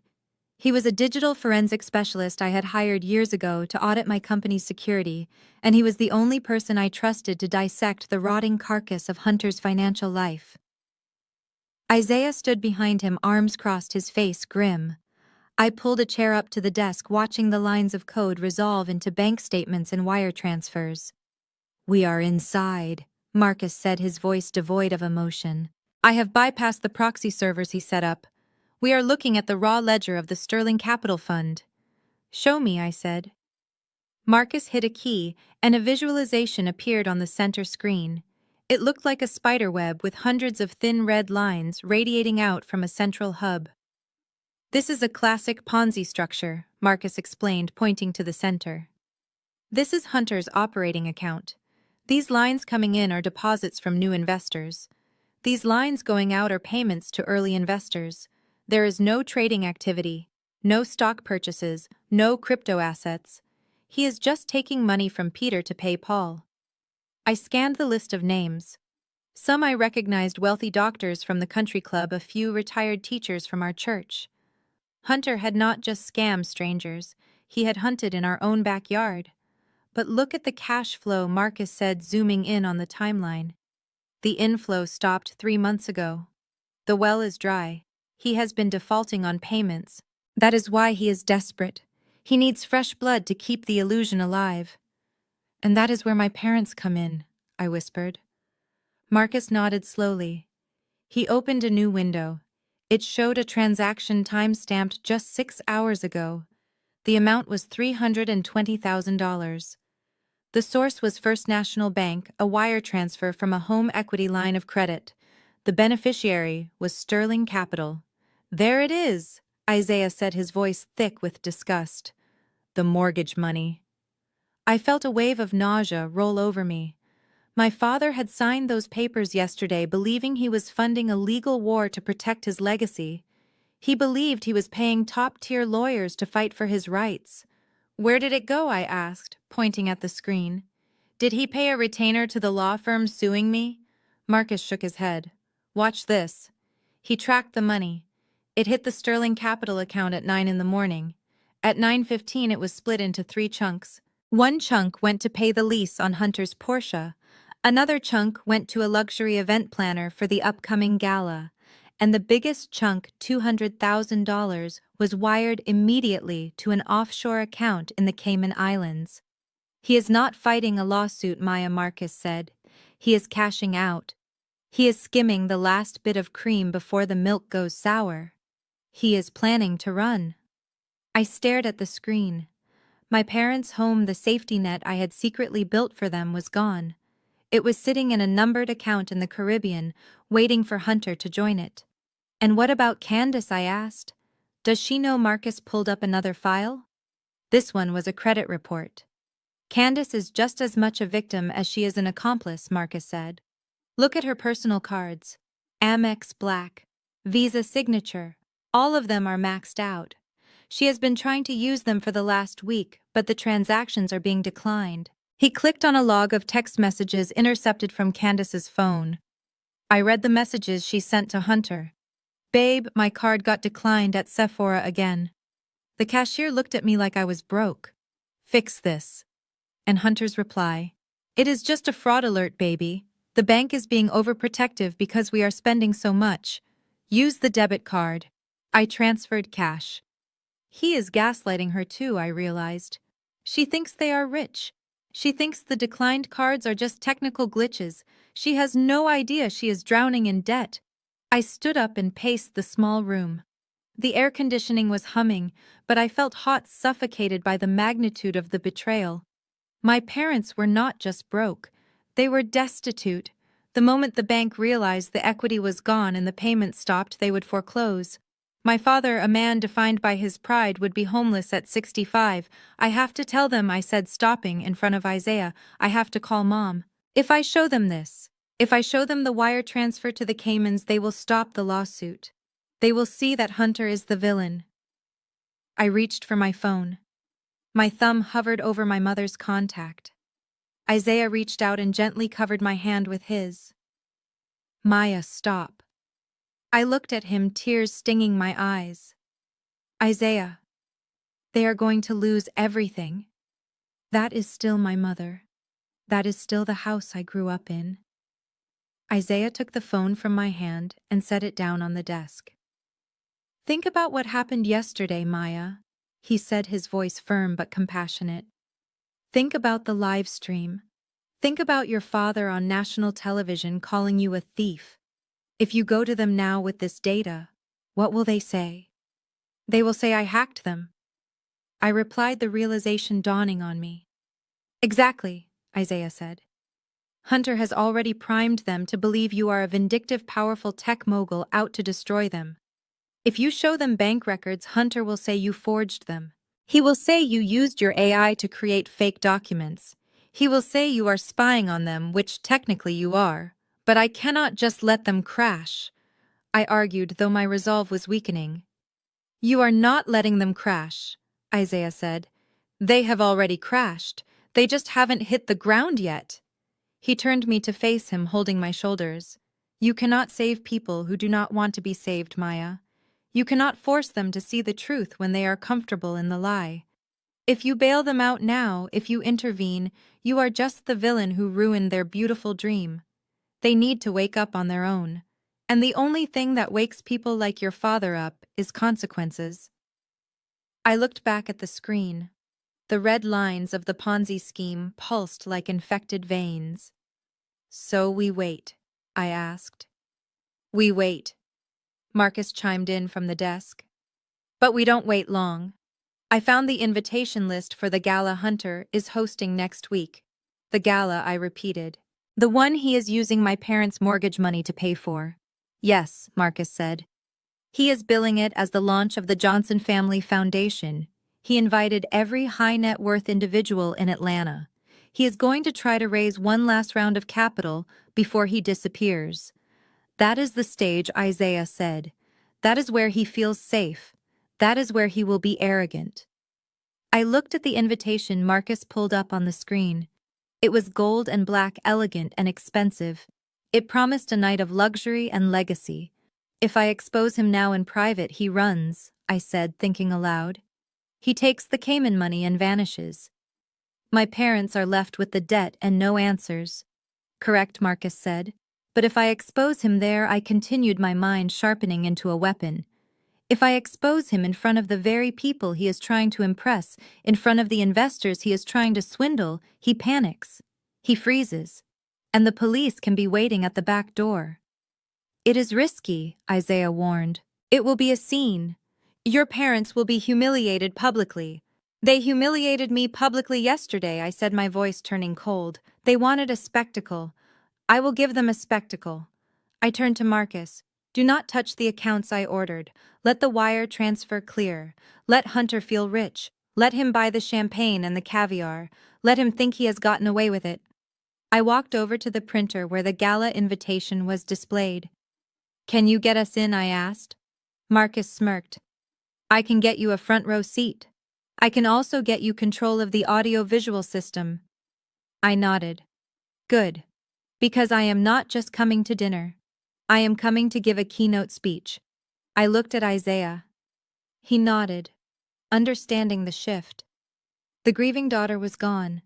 The CEO was back in charge. My parents had made their choice. They had bet their home, their reputation, and their daughter on a lie. Now they were going to have to watch that lie unravel in high definition. I picked up my phone, but I didn't call my mother. Instead, I sent a text to my lawyer. Draft the purchase agreement for the distressed mortgage on the Oak Street property, and prepare a non-disclosure agreement. I have a feeling the current owners are going to need a landlord very soon. We walked out of the safe house and into the night. The city lights blurred as we drove, but my vision had never been clearer. The moral dilemma was over. It wasn't about vengeance anymore. It was about surgery. And sometimes to cut out the cancer, you have to cut deep. The gala was in 5 days. I had 5 days to prepare the perfect funeral for Hunter's career, and I intended to wear red. The house on Oak Street was silent. Not the peaceful silence of a library, but the heavy, suffocating silence of a tomb. It had been 5 days since my father signed away the equity in the home to fund Hunter's non-existent legal defense. For 5 days, my parents had waited for the wire transfer that Hunter promised would cover the bills. They waited for the reassurance that they were winning the war against their ungrateful daughter. Instead, they got a foreclosure notice taped to the front door and a house full of dead appliances. At 2 in the afternoon on a Tuesday, the electricity cut out. The hum of the refrigerator died. The air conditioning unit outside sputtered and ground to a halt. In the sweltering Atlanta heat, the house began to bake. My mother Elaine, panic rising in her chest, did what she always did when reality became too difficult to handle. She called the golden child. I know this because I had access to the call logs, but I didn't need a spy to imagine the conversation. Mom called Candace 3 times before my sister finally picked up. Mom! I am literally in a fitting right now. Candace hissed into the phone, the background noise of a busy boutique audible behind her. What is it, Candace? The lights are out? Mom cried, her voice trembling. The water is off too. The man from the utility company just left. He said the bill has not been paid in 4 months. Hunter said he was handling the utilities. He said he put everything on autopay through his company account. There was a pause on the line. Candace did not gasp. She did not offer to drive over. She sighed, the sound of someone inconvenienced by a gnat. Mom, Hunter is moving millions of dollars around right now for the lawsuit, Candace said, her tone dismissive. Sometimes when you move large assets, the small accounts get flagged or frozen temporarily. It is just a banking glitch. Do not be dramatic. It is 90 degrees in here, Candace. Mom shouted, desperation cracking her voice. All the food in the freezer is going to spoil. I need you to come pick us up. Or send us some money to go to a hotel. I cannot, Candace snapped. I am prepping for the gala. I have to get my hair done at 4. Look, just light some candles. Open a window. Hunter will fix it when he gets out of his meetings. I have to go. The line went dead. Candace, with her maxed-out credit cards and her rented luxury life, had abandoned them to the heat. She could not help them even if she wanted to, but the cruelty was that she didn't even want to try. 10 minutes later, my phone rang. I was sitting in my office reviewing the final acquisition papers for the mortgage note on my parents' house. When I saw Mom's name on the screen, I hesitated. Isaiah was sitting across from me. He gave me a nod. Answer it, he said softly. Remind them of their choices. I swiped green. Hello, Mother. Maya. Oh, thank God, Mom wept. She didn't say hello. She didn't ask how I was. She launched straight into the crisis. You have to help us. They cut the power. They cut the water. Your father is sitting in the dark and his blood pressure is sky high. We have no cash. Please, Maya, just transfer us $5,000. Just until Hunter sorts out the bank error. I leaned back in my chair staring at the skyline. The request was breathtaking in its audacity. They were suing me for $30 million, claiming I was a thief, yet they were asking me for cash to survive the afternoon. Mom, I said, keeping my voice devoid of the anger that was boiling inside me. I am confused. On the news yesterday, Dad said I was a financial predator. He said Hunter was the brilliant mind protecting the family assets. Why aren't you calling your chief investment officer? Don't be like that, Mom sobbed. This is an emergency. We are your parents. You cannot leave us in the heat. We are elderly. You are 60, Mom, I said. You are not invalid. And you are not victims of a disaster. You are victims of your own greed. You signed the equity over to Hunter. He took $300,000 out of your house 5 days ago. Are you telling me he didn't pay the light bill? He did pay it. Mom insisted, clinging to the lie. It is a system error. He told us the bank froze the accounts because of the lawsuit expenses. It is your fault, really. If you hadn't forced us to sue you, none of this would be happening. I closed my eyes. There it was. Even in the dark, even sweating in a house they were about to lose, it was still my fault. I cannot help you, Mom, I said coldly. If I send you money, it undermines my legal position in the lawsuit you filed against me. My lawyer has advised me not to interfere with the plaintiff's financial situation. You wanted a legal battle. This is what it looks like. Call Hunter. I hung up before she could guilt me further. My hand was shaking. It went against every instinct I had to leave them suffering, but Isaiah was right. If I saved them now, they would never see the truth. They would think Hunter fixed it. They needed to sit in that dark, hot house and realize that their golden boy had left them to rot. Back on Oak Street, as the sun went down and the house turned pitch black, my father refused to leave. He sat in his armchair by the window, fanning himself with a folded newspaper. It will be back on any minute, Dad muttered to Mom, who was lighting a vanilla-scented candle on the dining table. Hunter sent me a text. He said he is on the phone with the CEO of the power company right now. He is going to get heads rolling for this mistake. But the lights did not come on. They ate peanut butter sandwiches by candlelight, the silence of the house amplified by the terrifying reality that they had no money, no power, and no one coming to save them. The next morning the power was still out. But a courier arrived. He didn't bring a check. He brought 2 garment bags and a heavy cream envelope. Mom opened the envelope with trembling hands. Inside was a printed letter from Hunter on thick gold-embossed stationery. Dear Mom and Dad, the letter read, apologies for the utility mix-up. My team is working on it. In the meantime, we have a bigger mission, to counter Maya's smear campaign and show the world that the Johnson family is united and prosperous. I am hosting the inaugural Johnson Family Foundation Gala this Saturday at the St. Regis.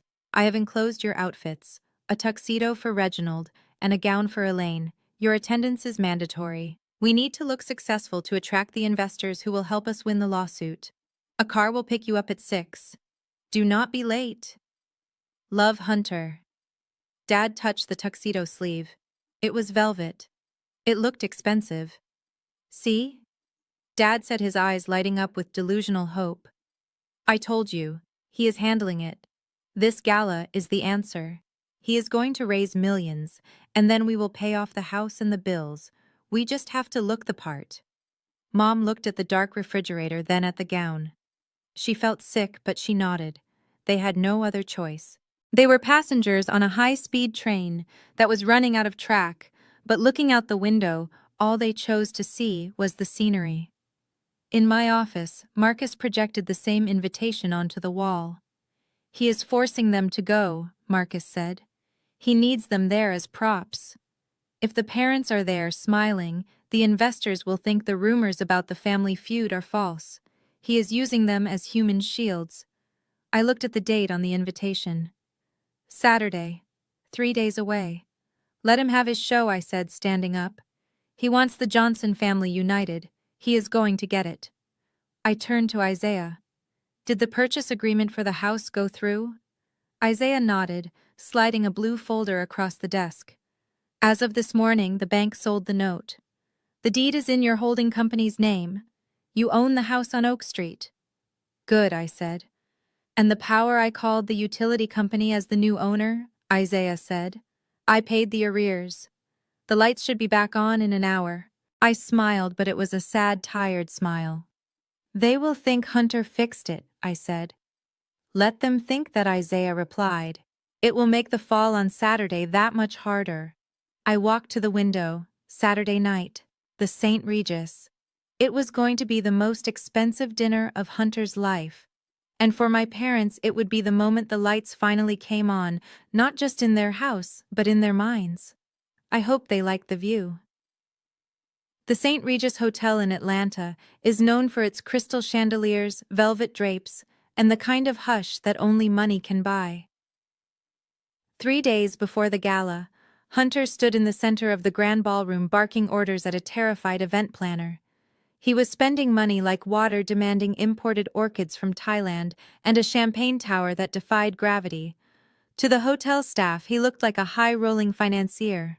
To me, watching the surveillance footage Marcus had accessed from the hotel security system, he looked like a man trying to build a fortress out of playing cards. He had put down a $50,000 deposit for the venue. That money had come directly from the wire transfer my father had authorized, the very last equity drained from the home I grew up in. Hunter was not just throwing a party. He was constructing a stage for his final con. He had invited the city's elite, promising them a reveal of the Johnson Family Foundation, a vehicle he claimed would revolutionize philanthropic investing. In reality, the prospectus he had sent out promised returns of 200%, a mathematical impossibility that screamed fraud to anyone with a calculator. But Hunter knew his audience. He was targeting the greedy and the gullible people who wanted to believe in magic because the market had been too slow for them. While Hunter was burning through my parents' retirement fund, Candace was busy constructing her own facade. My private investigator tracked her to a high-end rental boutique in Buckhead. She spent 3 hours trying on gowns that retailed for $10,000, finally settling on a gold-sequined number that looked like a disco ball had exploded. She could not afford to buy it, of course. Her credit cards were dead plastic. So she rented it for the weekend, putting the deposit on Hunter's corporate card, which was currently being fueled by the stolen mortgage money. 10 minutes later, a photo appeared on her Instagram. She was posing in the dressing room, the gold dress shimmering under the lights. The caption read, "Fitting for the family gala. It takes expensive taste to build a legacy. Cannot wait to celebrate our success with the movers and shakers of Atlanta. # old money. Black excellence. CEO." I stared at the hashtag old money and almost laughed. The only thing old about their money was the debt, which had been aging like milk since the day Hunter walked into their lives. But while they were playing dress-up, I was sitting in a windowless conference room in downtown Atlanta, staring across a steel table at 2 special agents from the Federal Bureau of Investigation and a senior investigator from the Securities and Exchange Commission. The mood in the room was sterile and cold. There were no chandeliers here, only fluorescent lights and the hum of hard drives. I slid a heavy black hard drive across the table. "This contains everything," I said, my voice steady. "The ledger of the Ponzi scheme, the wire transfers to the Cayman Islands, the falsified investor reports, and the recording of him convincing my parents to liquidate their home equity to fund his flight risk." Agent Miller, a man with a gray buzz cut and eyes that had seen too much, picked up the drive. He looked at me with a mixture of respect and curiosity. "You know what this means for your brother-in-law, Ms. Johnson," he said. "This is wire fraud, securities fraud, and money laundering. He is looking at 20 years minimum." "I know," I replied. And your parents, the SEC investigator asked. They are listed as investors. Technically, they are victims, but if they are knowingly helping him launder money through this foundation, they don't know. I cut in quickly. They are foolish and they are greedy, but they are not criminals. They think this is legitimate. They think they are saving the family name. Agent Miller nodded. We will need to move on this. We can pick him up at his office tomorrow. No, I said. Not his office. The agents looked at me. If you arrest him quietly, he will spin it, I explained. He will tell his investors it is a misunderstanding. He will tell my parents it is a conspiracy I orchestrated. He will play the martyr. I need you to arrest him when he feels safest. I need you to arrest him when he is standing on stage lying to the world. Agent Miller leaned back, tapping his pen on the table. You want us to hit the gala? I want you to wait until I finish my speech, I said. I am going to dismantle his lie publicly. When I am done, there will be no room for spin. There will only be the truth. The agent held my gaze for a long moment, then nodded. We will have a team in the back. Do not put yourself in physical danger. I stood up, smoothing my blazer. The only danger at that party will be the truth. I left the federal building and walked 2 blocks to my lawyer's office. The final piece of the puzzle was waiting for me. David met me in the lobby holding a blue folder. He looked excited. It is done, he said, handing me the folder. I opened it. Inside was the deed to 420 Oak Street, my parents' house. The bank was happy to unload the distressed note, David explained. They were preparing to foreclose next week. Your holding company Oak Street LLC is now the legal owner of the property and the debt. You are the bank, Maya. I ran my fingers over the legal description of the property. I saw my father's signature on the original mortgage, shaky and desperate. I saw the new addendum transferring rights to my company. So I can evict them? I asked, testing the weight of the power. Technically, yes, David said. You own the roof over their heads. You own the walls they are currently hanging their tuxedos in. I closed the folder. I didn't feel joy. I felt a heavy, somber sense of closure. I wasn't going to evict them, not yet. I needed them to understand that the security they thought they had lost, the home they thought Hunter had saved, was actually being held together by the daughter they had discarded. I went back to my penthouse. Isaiah was waiting with a glass of wine and a large cream-colored envelope that had arrived by courier an hour ago. It is from him, Isaiah said, his face grim. I took the envelope. It was heavy, made of expensive cardstock with gold leaf lettering. I tore it open. Inside was the invitation to the gala. Reginald and Elaine Johnson cordially invite you to the launch of the Johnson Family Foundation. And there, clipped to the invitation, was a handwritten note from Hunter. The ink was black and aggressive. Maya, I know things got heated, but this is business. Come see what real wealth creation looks like. Maybe you will learn how the big boys play the game. Consider this an olive branch. Do not embarrass us by not showing up. Hunter. I read the note twice. The audacity was breathtaking. He had stolen my parents' money, sued me for $30 million, and now he was inviting me to watch him celebrate his crimes, framed as a lesson in business. He thinks he has won, I whispered. He thinks I am scared of the lawsuit. He thinks I will come there and kiss the ring to make the bad press go away. Isaiah looked at the note. Are you going? I walked over to the fireplace and placed the invitation on the mantel. I didn't burn it. I wanted to keep it as a souvenir. Oh, I am going, I said, turning to Isaiah with a smile that felt sharp enough to cut glass. He wants me to see how the big boys play.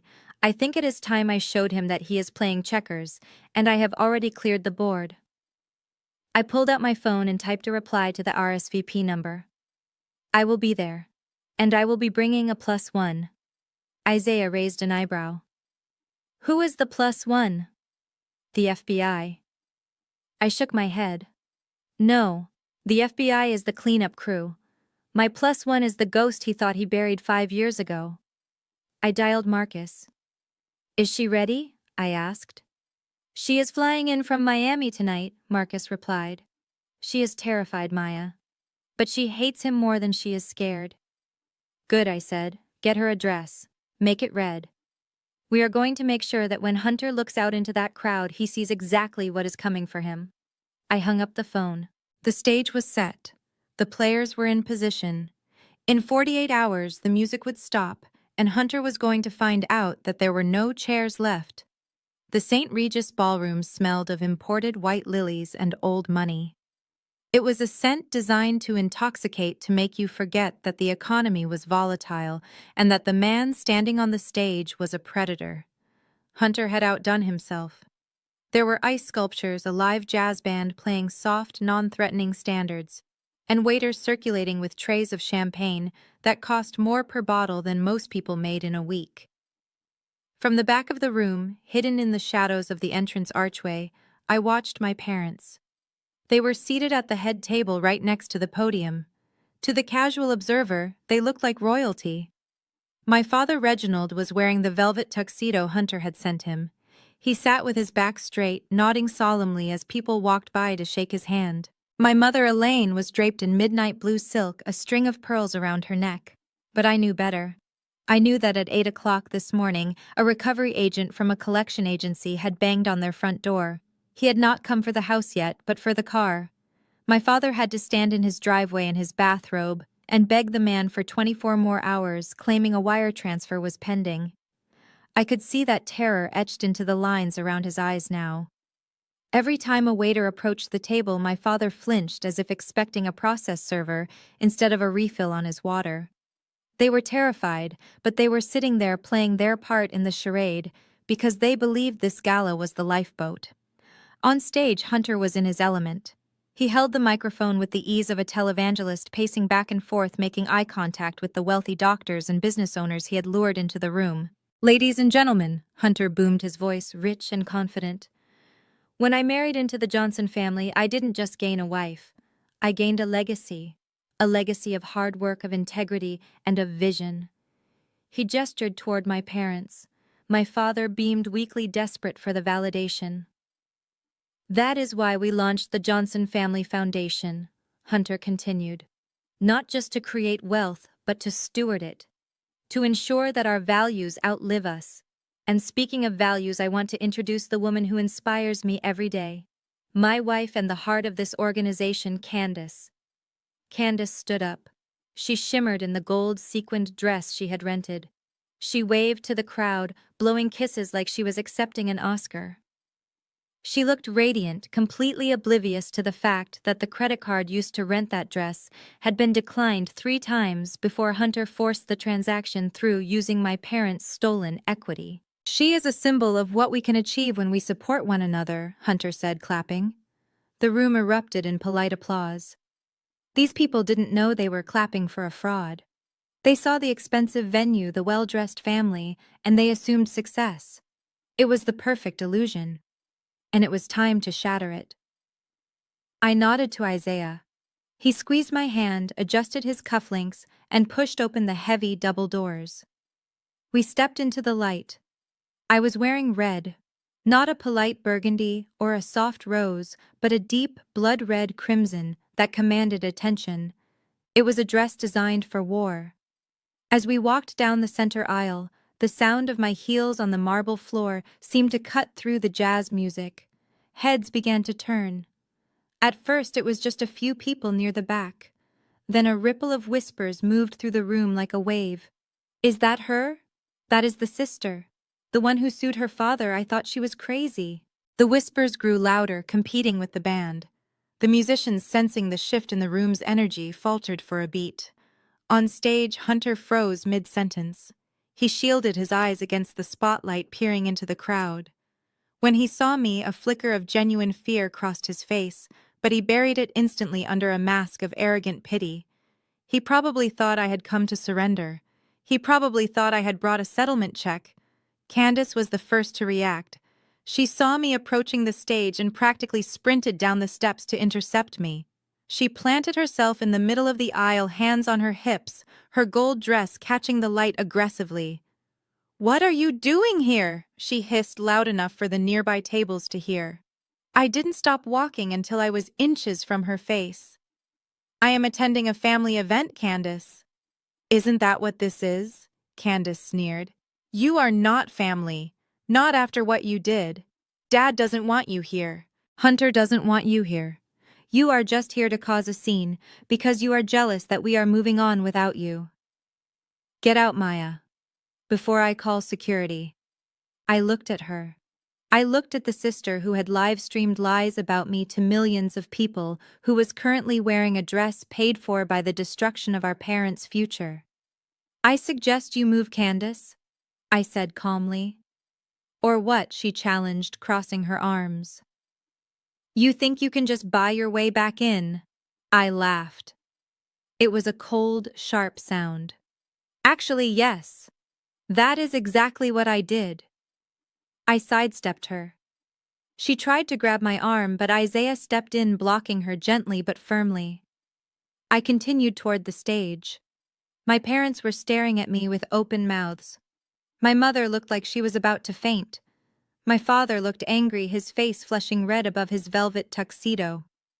Hunter decided to take control of the narrative.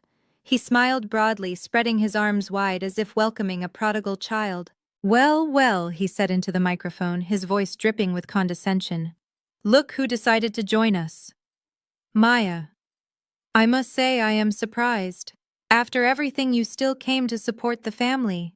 That takes courage, or perhaps humility." He was baiting me. He wanted me to look unstable. He wanted me to scream. I reached the bottom of the stairs. I didn't scream. I smiled back. "I wouldn't miss it for the world, Hunter," I said, my voice projecting clearly, even without a mic. Hunter chuckled nervously. "Well, grab a seat in the back, Maya. We were just getting to the investment opportunities." I put a foot on the first step. "Actually, I prefer the front," I said. Hunter's smile faltered. "Maya, this is a private presentation for investors and sponsors only." I took another step up. The room was deathly silent now. Every eye was glued to the confrontation. I know I said ascending the stairs until I was standing on the stage eye to eye with him. He was shorter than I remembered. Or maybe I was just standing taller. I turned to the crowd. I scanned the room, making eye contact with the wealthy faces looking back at me. Then I looked at my parents. "I am not here as a guest," I announced, my voice ringing out clearly. "I am here as the platinum sponsor." A murmur went through the crowd. Hunter looked confused. "What are you talking about?" he whispered away from the mic. "There is no platinum sponsor." I reached into my clutch and pulled out a receipt. It was for the shell company I had used to purchase the top-tier sponsorship package online just hours before the event. A package that included a 10-minute keynote address. "Check the donor list, Hunter," I said. "Atlas Holdings, LLC. That is me. And according to your own prospectus, the platinum sponsor gets to address the room." Hunter looked at the receipt, then at me. Panic flared in his eyes. He realized he had been outmaneuvered in his own game. He tried to laugh it off, turning back to the audience. "Oh, Maya, always the jokester. We are running a tight schedule tonight, folks." Maybe later. I didn't wait. I reached out and took the microphone from his hand. He gripped it for a second, a silent struggle for dominance, but he couldn't wrestle me for it without looking like a maniac in front of his potential victims. He let go. The feedback whine pierced the air for a split second before I steadied it. Hunter took a step toward me, his hand reaching out to guide me away. "Maya, don't do this. We can talk in the back. I will give you whatever you want. Just don't ruin this." I looked at him. I looked at the sweat beading on his forehead. "I am not here to ruin it." "Hunter," I said into the microphone, my voice booming through the speakers, "I am here to clarify it." I turned to the audience. My father started to stand up, shouting something unintelligible, but it was too late. I had the floor. "Good evening, everyone," I began. "My name is Maya Johnson. You might know me as the woman who supposedly abandoned her family. But tonight I want to tell you a different story. A story about where your money is actually going." Hunter lunged for the sound technician at the side of the stage, signaling him to cut the feed. But the technician didn't move. I had paid him triple his salary an hour ago to ensure this microphone stayed live no matter what. I looked straight into the camera that was recording the event for the Foundation's website. "Let's look at the numbers, shall we?" I said. And then I signaled Marcus in the projection booth. The giant LED screen behind me flickered. The golden logo of the Johnson Family Foundation, which had been shining proudly just seconds ago, dissolved into static. The room went quiet, the kind of heavy, confused silence that precedes a disaster. Hunter took a step toward me, his hand reaching for the microphone, but he stopped when the static cleared. The image that replaced the logo was not a slide deck. It was a live feed of a bank statement, specifically the operating account of Sterling Capital. The font was small, but on a 20-foot screen the numbers were large enough to read from the back of the room. I looked out at the sea of tuxedos and gowns. I saw confusion turning into recognition. "Let us look at where your money went," I said, my voice calm and amplified. "This is the ledger for the last 90 days. You were told your capital was being invested in high-yield bonds and emerging tech startups." I pointed to the first highlighted line item. Date, October 4th. Amount, $50,000. Recipient Portia of Atlanta. Memo lease down payment. I turned to a table near the front. "Dr. Evans, I believe you wired $50,000 to Hunter that same morning. You thought you were buying into an index fund. You actually bought the car parked out front." A gasp rippled through the room. "Doctor." Evans stood up, his face turning pale. I clicked the remote. The screen scrolled down. Date, October 12th. Amount, $25,000. Recipient, the Diamond Vault. Memo, custom jewelry. I looked down at Candace. She was still standing in the aisle, frozen. The gold necklace she was wearing seemed to grow heavy around her neck. She reached up and touched it, her eyes darting around the room. And my personal favorite, I continued scrolling to a cluster of transactions. November 1st through November 5th. Total amount $140,000. Recipient DraftKings and various offshore betting platforms. Hunter was shaking his head violently. "This is fake," he shouted, though his voice was thin without the microphone. "She hacked the system. She is manipulating the data. This is corporate espionage." I ignored him. I pressed the button again. The screen changed. This time it wasn't numbers. It was a series of text message screenshots. The bubbles were green, indicating they came from an Android phone, Hunter's personal burner phone, the one he thought was encrypted. "For those of you wondering about the family values this foundation is built on, let us hear from the founder himself," I said. The text on the screen was brutal. It was a conversation between Hunter and his mistress dated just 3 days ago. Hunter's text read, "I just need to get through this gala. Once I get the new round of funding from these idiots, we are gone. First class to the Caymans." The reply read, "What about your in-laws? What about the house?" Hunter's reply was blown up in bold letters. "Forget them.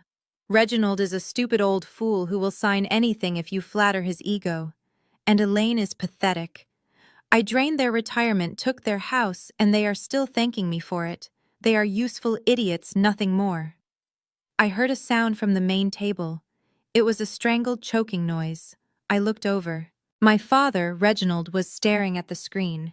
His mouth was open. The color had drained from his face so completely that he looked like a wax figure. He looked at Hunter, then back at the screen, reading the words "stupid old fool" over and over again. My mother had her hand over her mouth, tears streaming down her face, ruining her makeup. Hunter turned to them, his hands raised in a placating gesture. "Reginald, Elaine, listen to me. That is not real. She typed that. She is trying to divide us. You know I love you. You know I respect you." But the seed was planted. The audience was murmuring loudly now. People were standing up. Phones were out recording everything. The illusion of the happy, wealthy family had shattered into a million sharp pieces. "I am not done," I said. I clicked the remote one last time. The text messages vanished. In their place appeared a document with a red border and the official seal of Interpol. It was a red notice. A jagged, ugly mugshot stared back at the audience. The face was younger, the hair was different, but the eyes were unmistakable. It was Hunter. But the name under the photo did not say Hunter Sterling. "Meet Simon Bates," I announced. "Wanted in the United Kingdom for wire fraud, identity theft, and running a Ponzi scheme that defrauded pensioners out of £4 million 5 years ago. He fled the country right before the indictment. He changed his name. He moved to Atlanta. And he found a new family to prey on." I looked at Hunter. The arrogance was gone. In its place was the feral look of a trapped animal. He looked at the exits. He looked at the crowd. There was nowhere to go. The room erupted into chaos. A woman at table 4 screamed. A man threw his champagne glass onto the floor. "That is him!" someone shouted. "That is the man who stole my mother's savings in London." Candace finally found her voice. She rushed the stage, her heels clacking frantically on the stairs. She grabbed Hunter's arm, shaking him. "Tell them," she screamed, her voice shrill and hysterical. "Tell them it is a lie.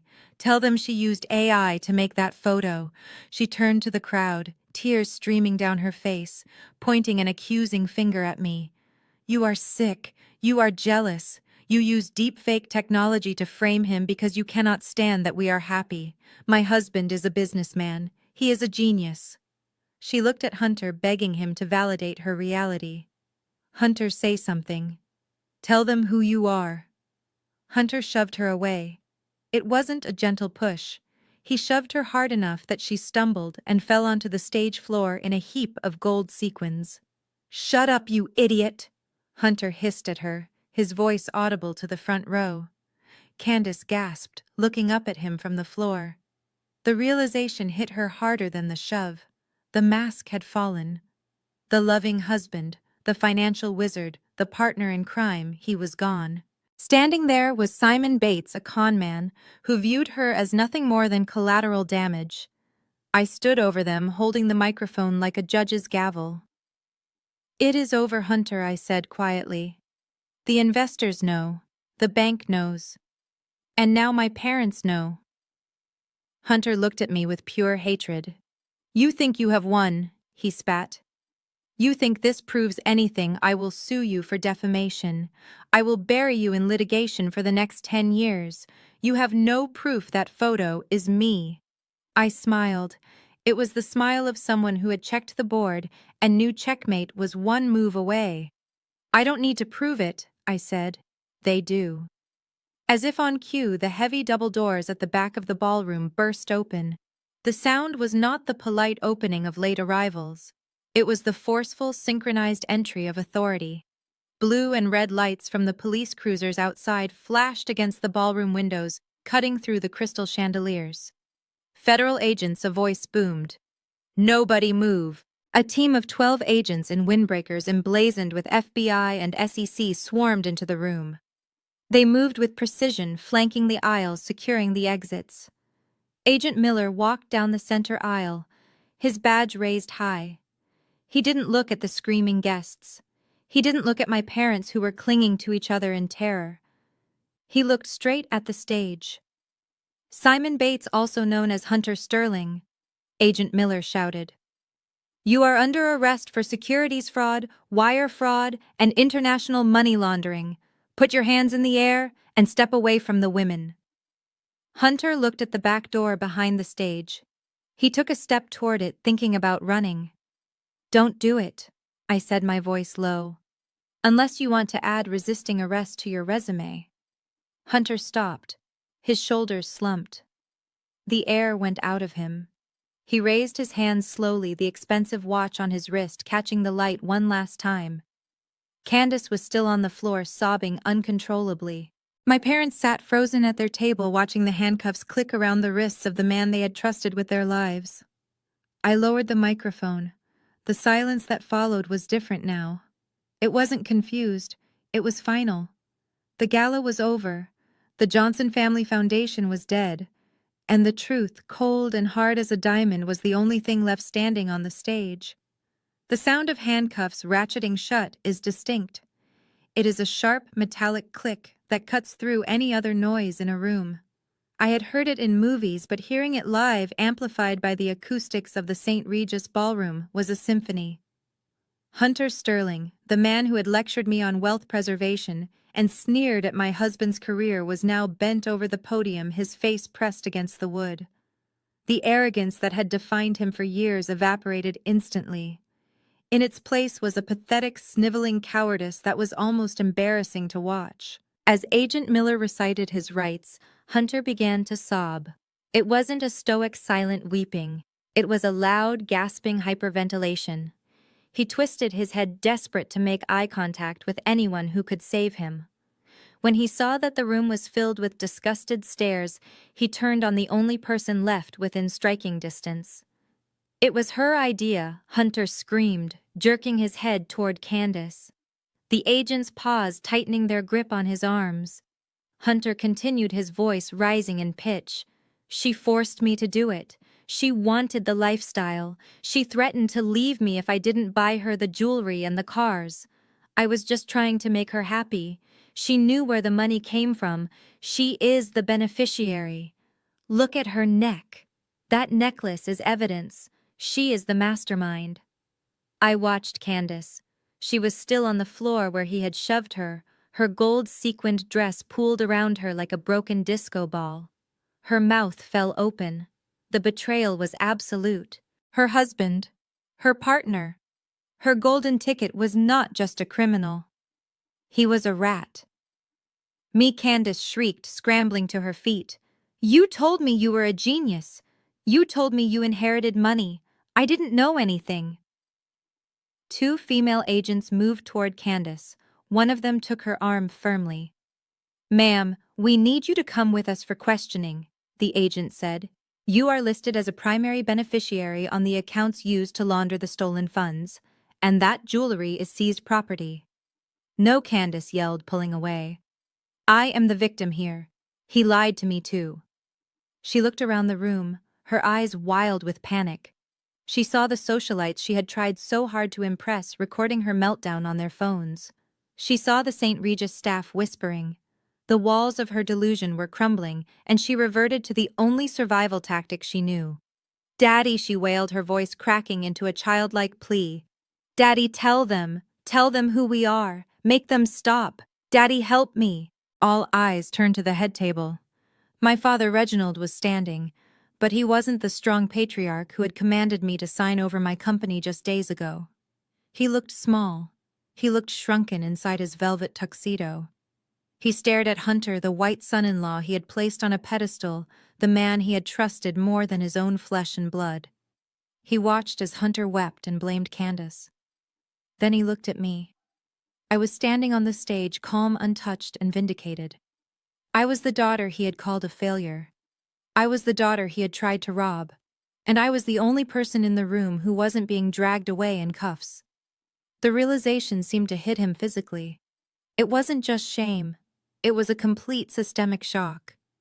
The narrative he had built his entire life around, that men were superior, that appearances mattered more than substance, that Candace was the prize, and I was the burden, had just been proven wrong in the most violent way possible. His chest heaved. He reached out a hand, grasping for the edge of the table. His face turned a terrifying shade of gray. "Reginald," my mother whispered, reaching for him. Dad didn't answer. He clutched his left arm. His knees buckled. He collapsed into the chair, knocking it backward, and slid to the floor with a heavy thud. Dad, Candace screamed, fighting against the agents holding her. Panic erupted in the room again. My mother fell to her knees beside him, screaming for help. I stood on the stage. My instinct, the old instinct of the daughter who wanted to please, was to rush to him. I wanted to run down the stairs, hold his hand, and tell him it would be okay. I wanted to fix it. But I didn't move. I looked at Isaiah. He was already on the phone with 911. He nodded to me, signaling that help was coming. I walked calmly to the edge of the stage. I didn't run. I didn't cry.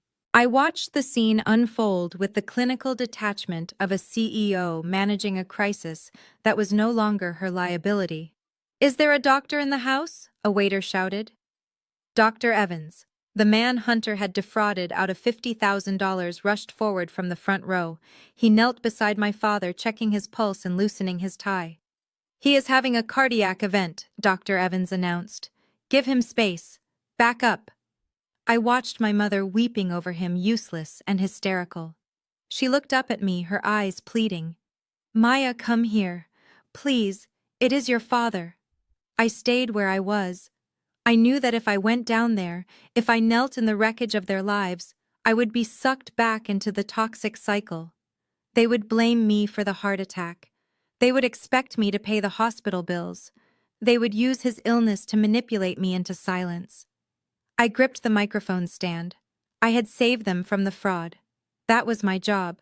Saving them from the physical consequences of their own stress was not. The paramedics arrived within minutes, bursting through the doors the FBI had just secured.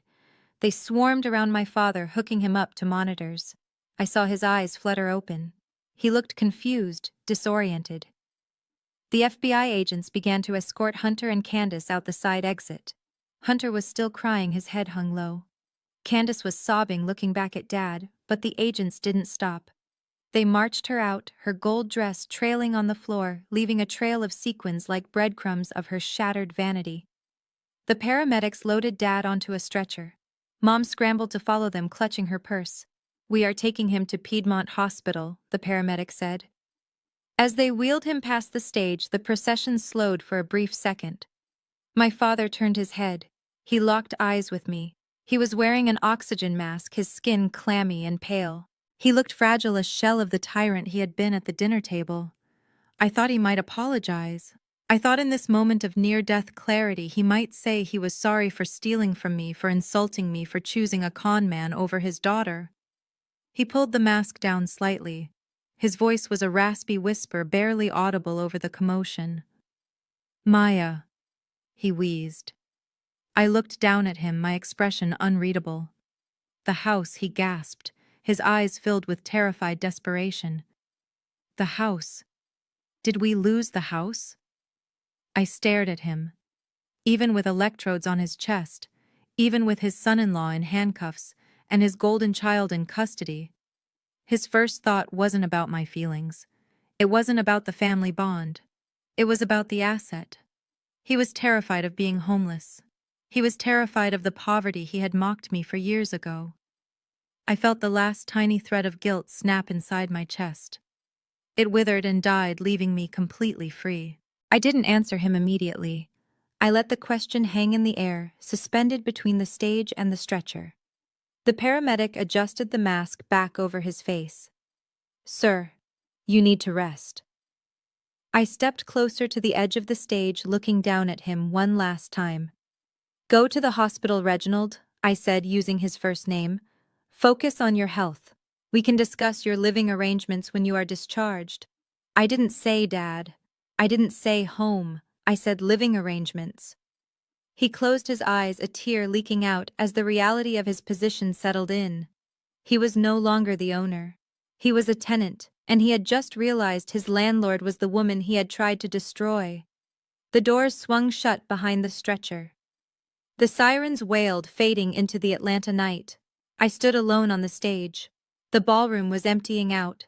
The guests were filing out in stunned silence, whispering to each other, avoiding eye contact with me. They were afraid. They had seen the power of truth, and it terrified them. Isaiah walked up the stairs and stood beside me. He didn't say a word. He just wrapped his arm around my waist and held me. "Is it over?" he asked softly. I looked at the empty spot on the floor where my sister had fallen. I looked at the overturned chair where my father had collapsed. I took a deep breath. The air tasted different. It didn't smell like lilies anymore. It tasted like oxygen. "Yes," I said, "the show is over. Let's go home." But I knew the real work was just beginning. My father had asked about the house, and tomorrow I was going to give him an answer that would redefine the power dynamics of this family forever. The sterile smell of antiseptic and floor wax in the hospital hallway was a stark reminder that even the most dramatic chapters of our lives often end in quiet clinical rooms. It had been 7 days since the gala. 7 days since Hunter was led away in handcuffs. 7 days since my father's heart, or perhaps his pride, had finally given out under the weight of the truth.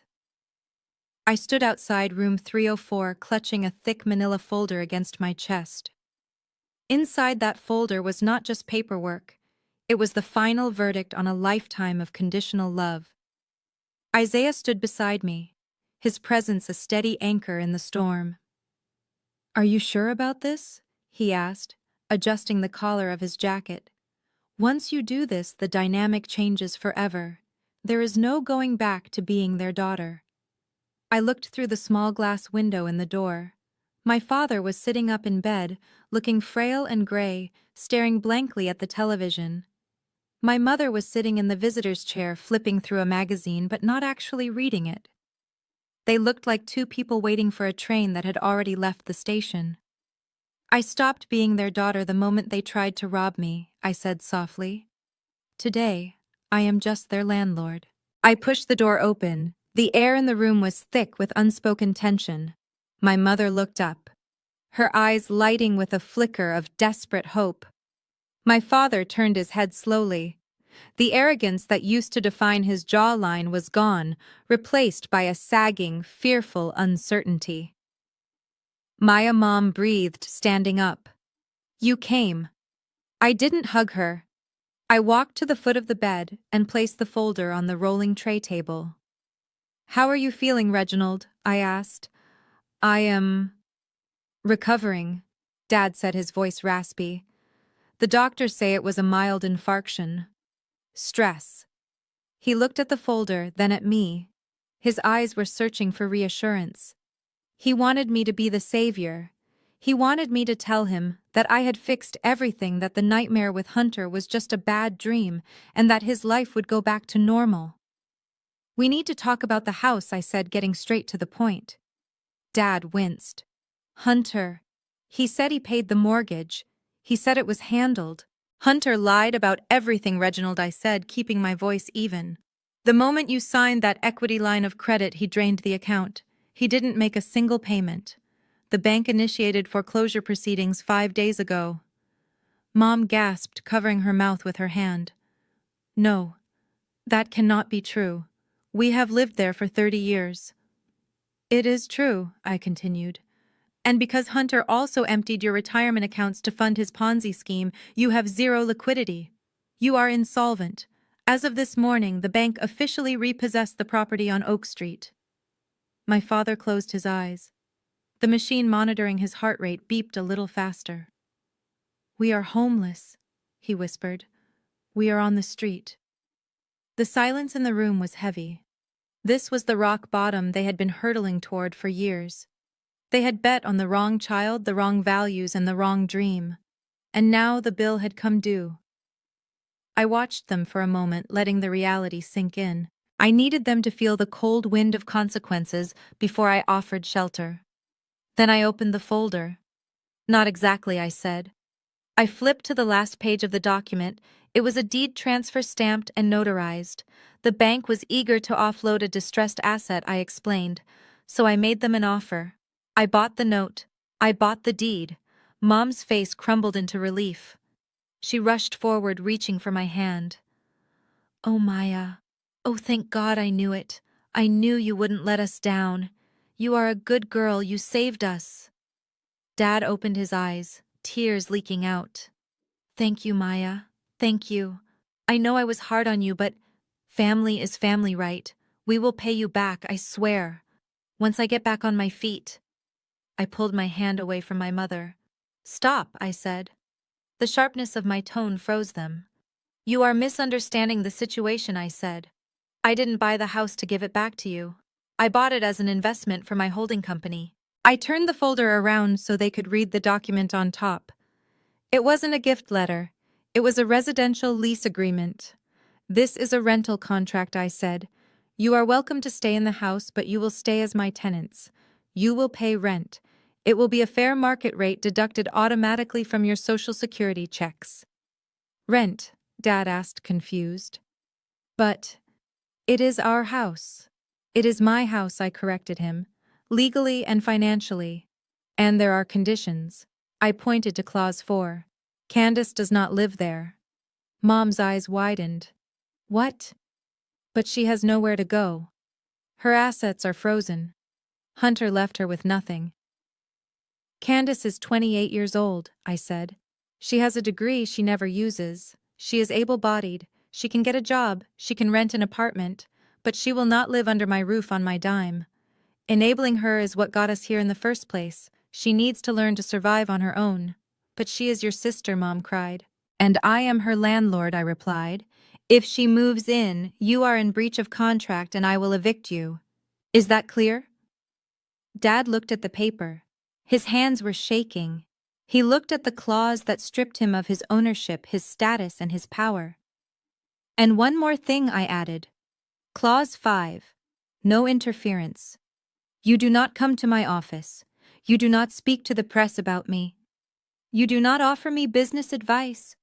You live your life, I live mine. We are family by blood, but financially we are strangers. Dad looked up at me. The anger was gone. The pride was gone. All that was left was the realization that the power dynamic had shifted permanently. He was no longer the patriarch. He was a dependent. He picked up the pen. His hand trembled as he hovered over the signature line. He looked at the room, at the hospital bed, at the bleak future that awaited him outside if he refused. He signed, Reginald Johnson. He dropped the pen. It rolled across the plastic table. Thank you, he whispered. But it sounded more like a surrender than gratitude. I closed the folder. I didn't feel triumphant. I didn't feel happy. I felt light. The burden of seeking their approval, the weight of trying to be good enough, it had all evaporated. I didn't need them to be proud of me. I just needed them to be handled. I walked to the door. Isaiah opened it for me. Goodbye, Mom.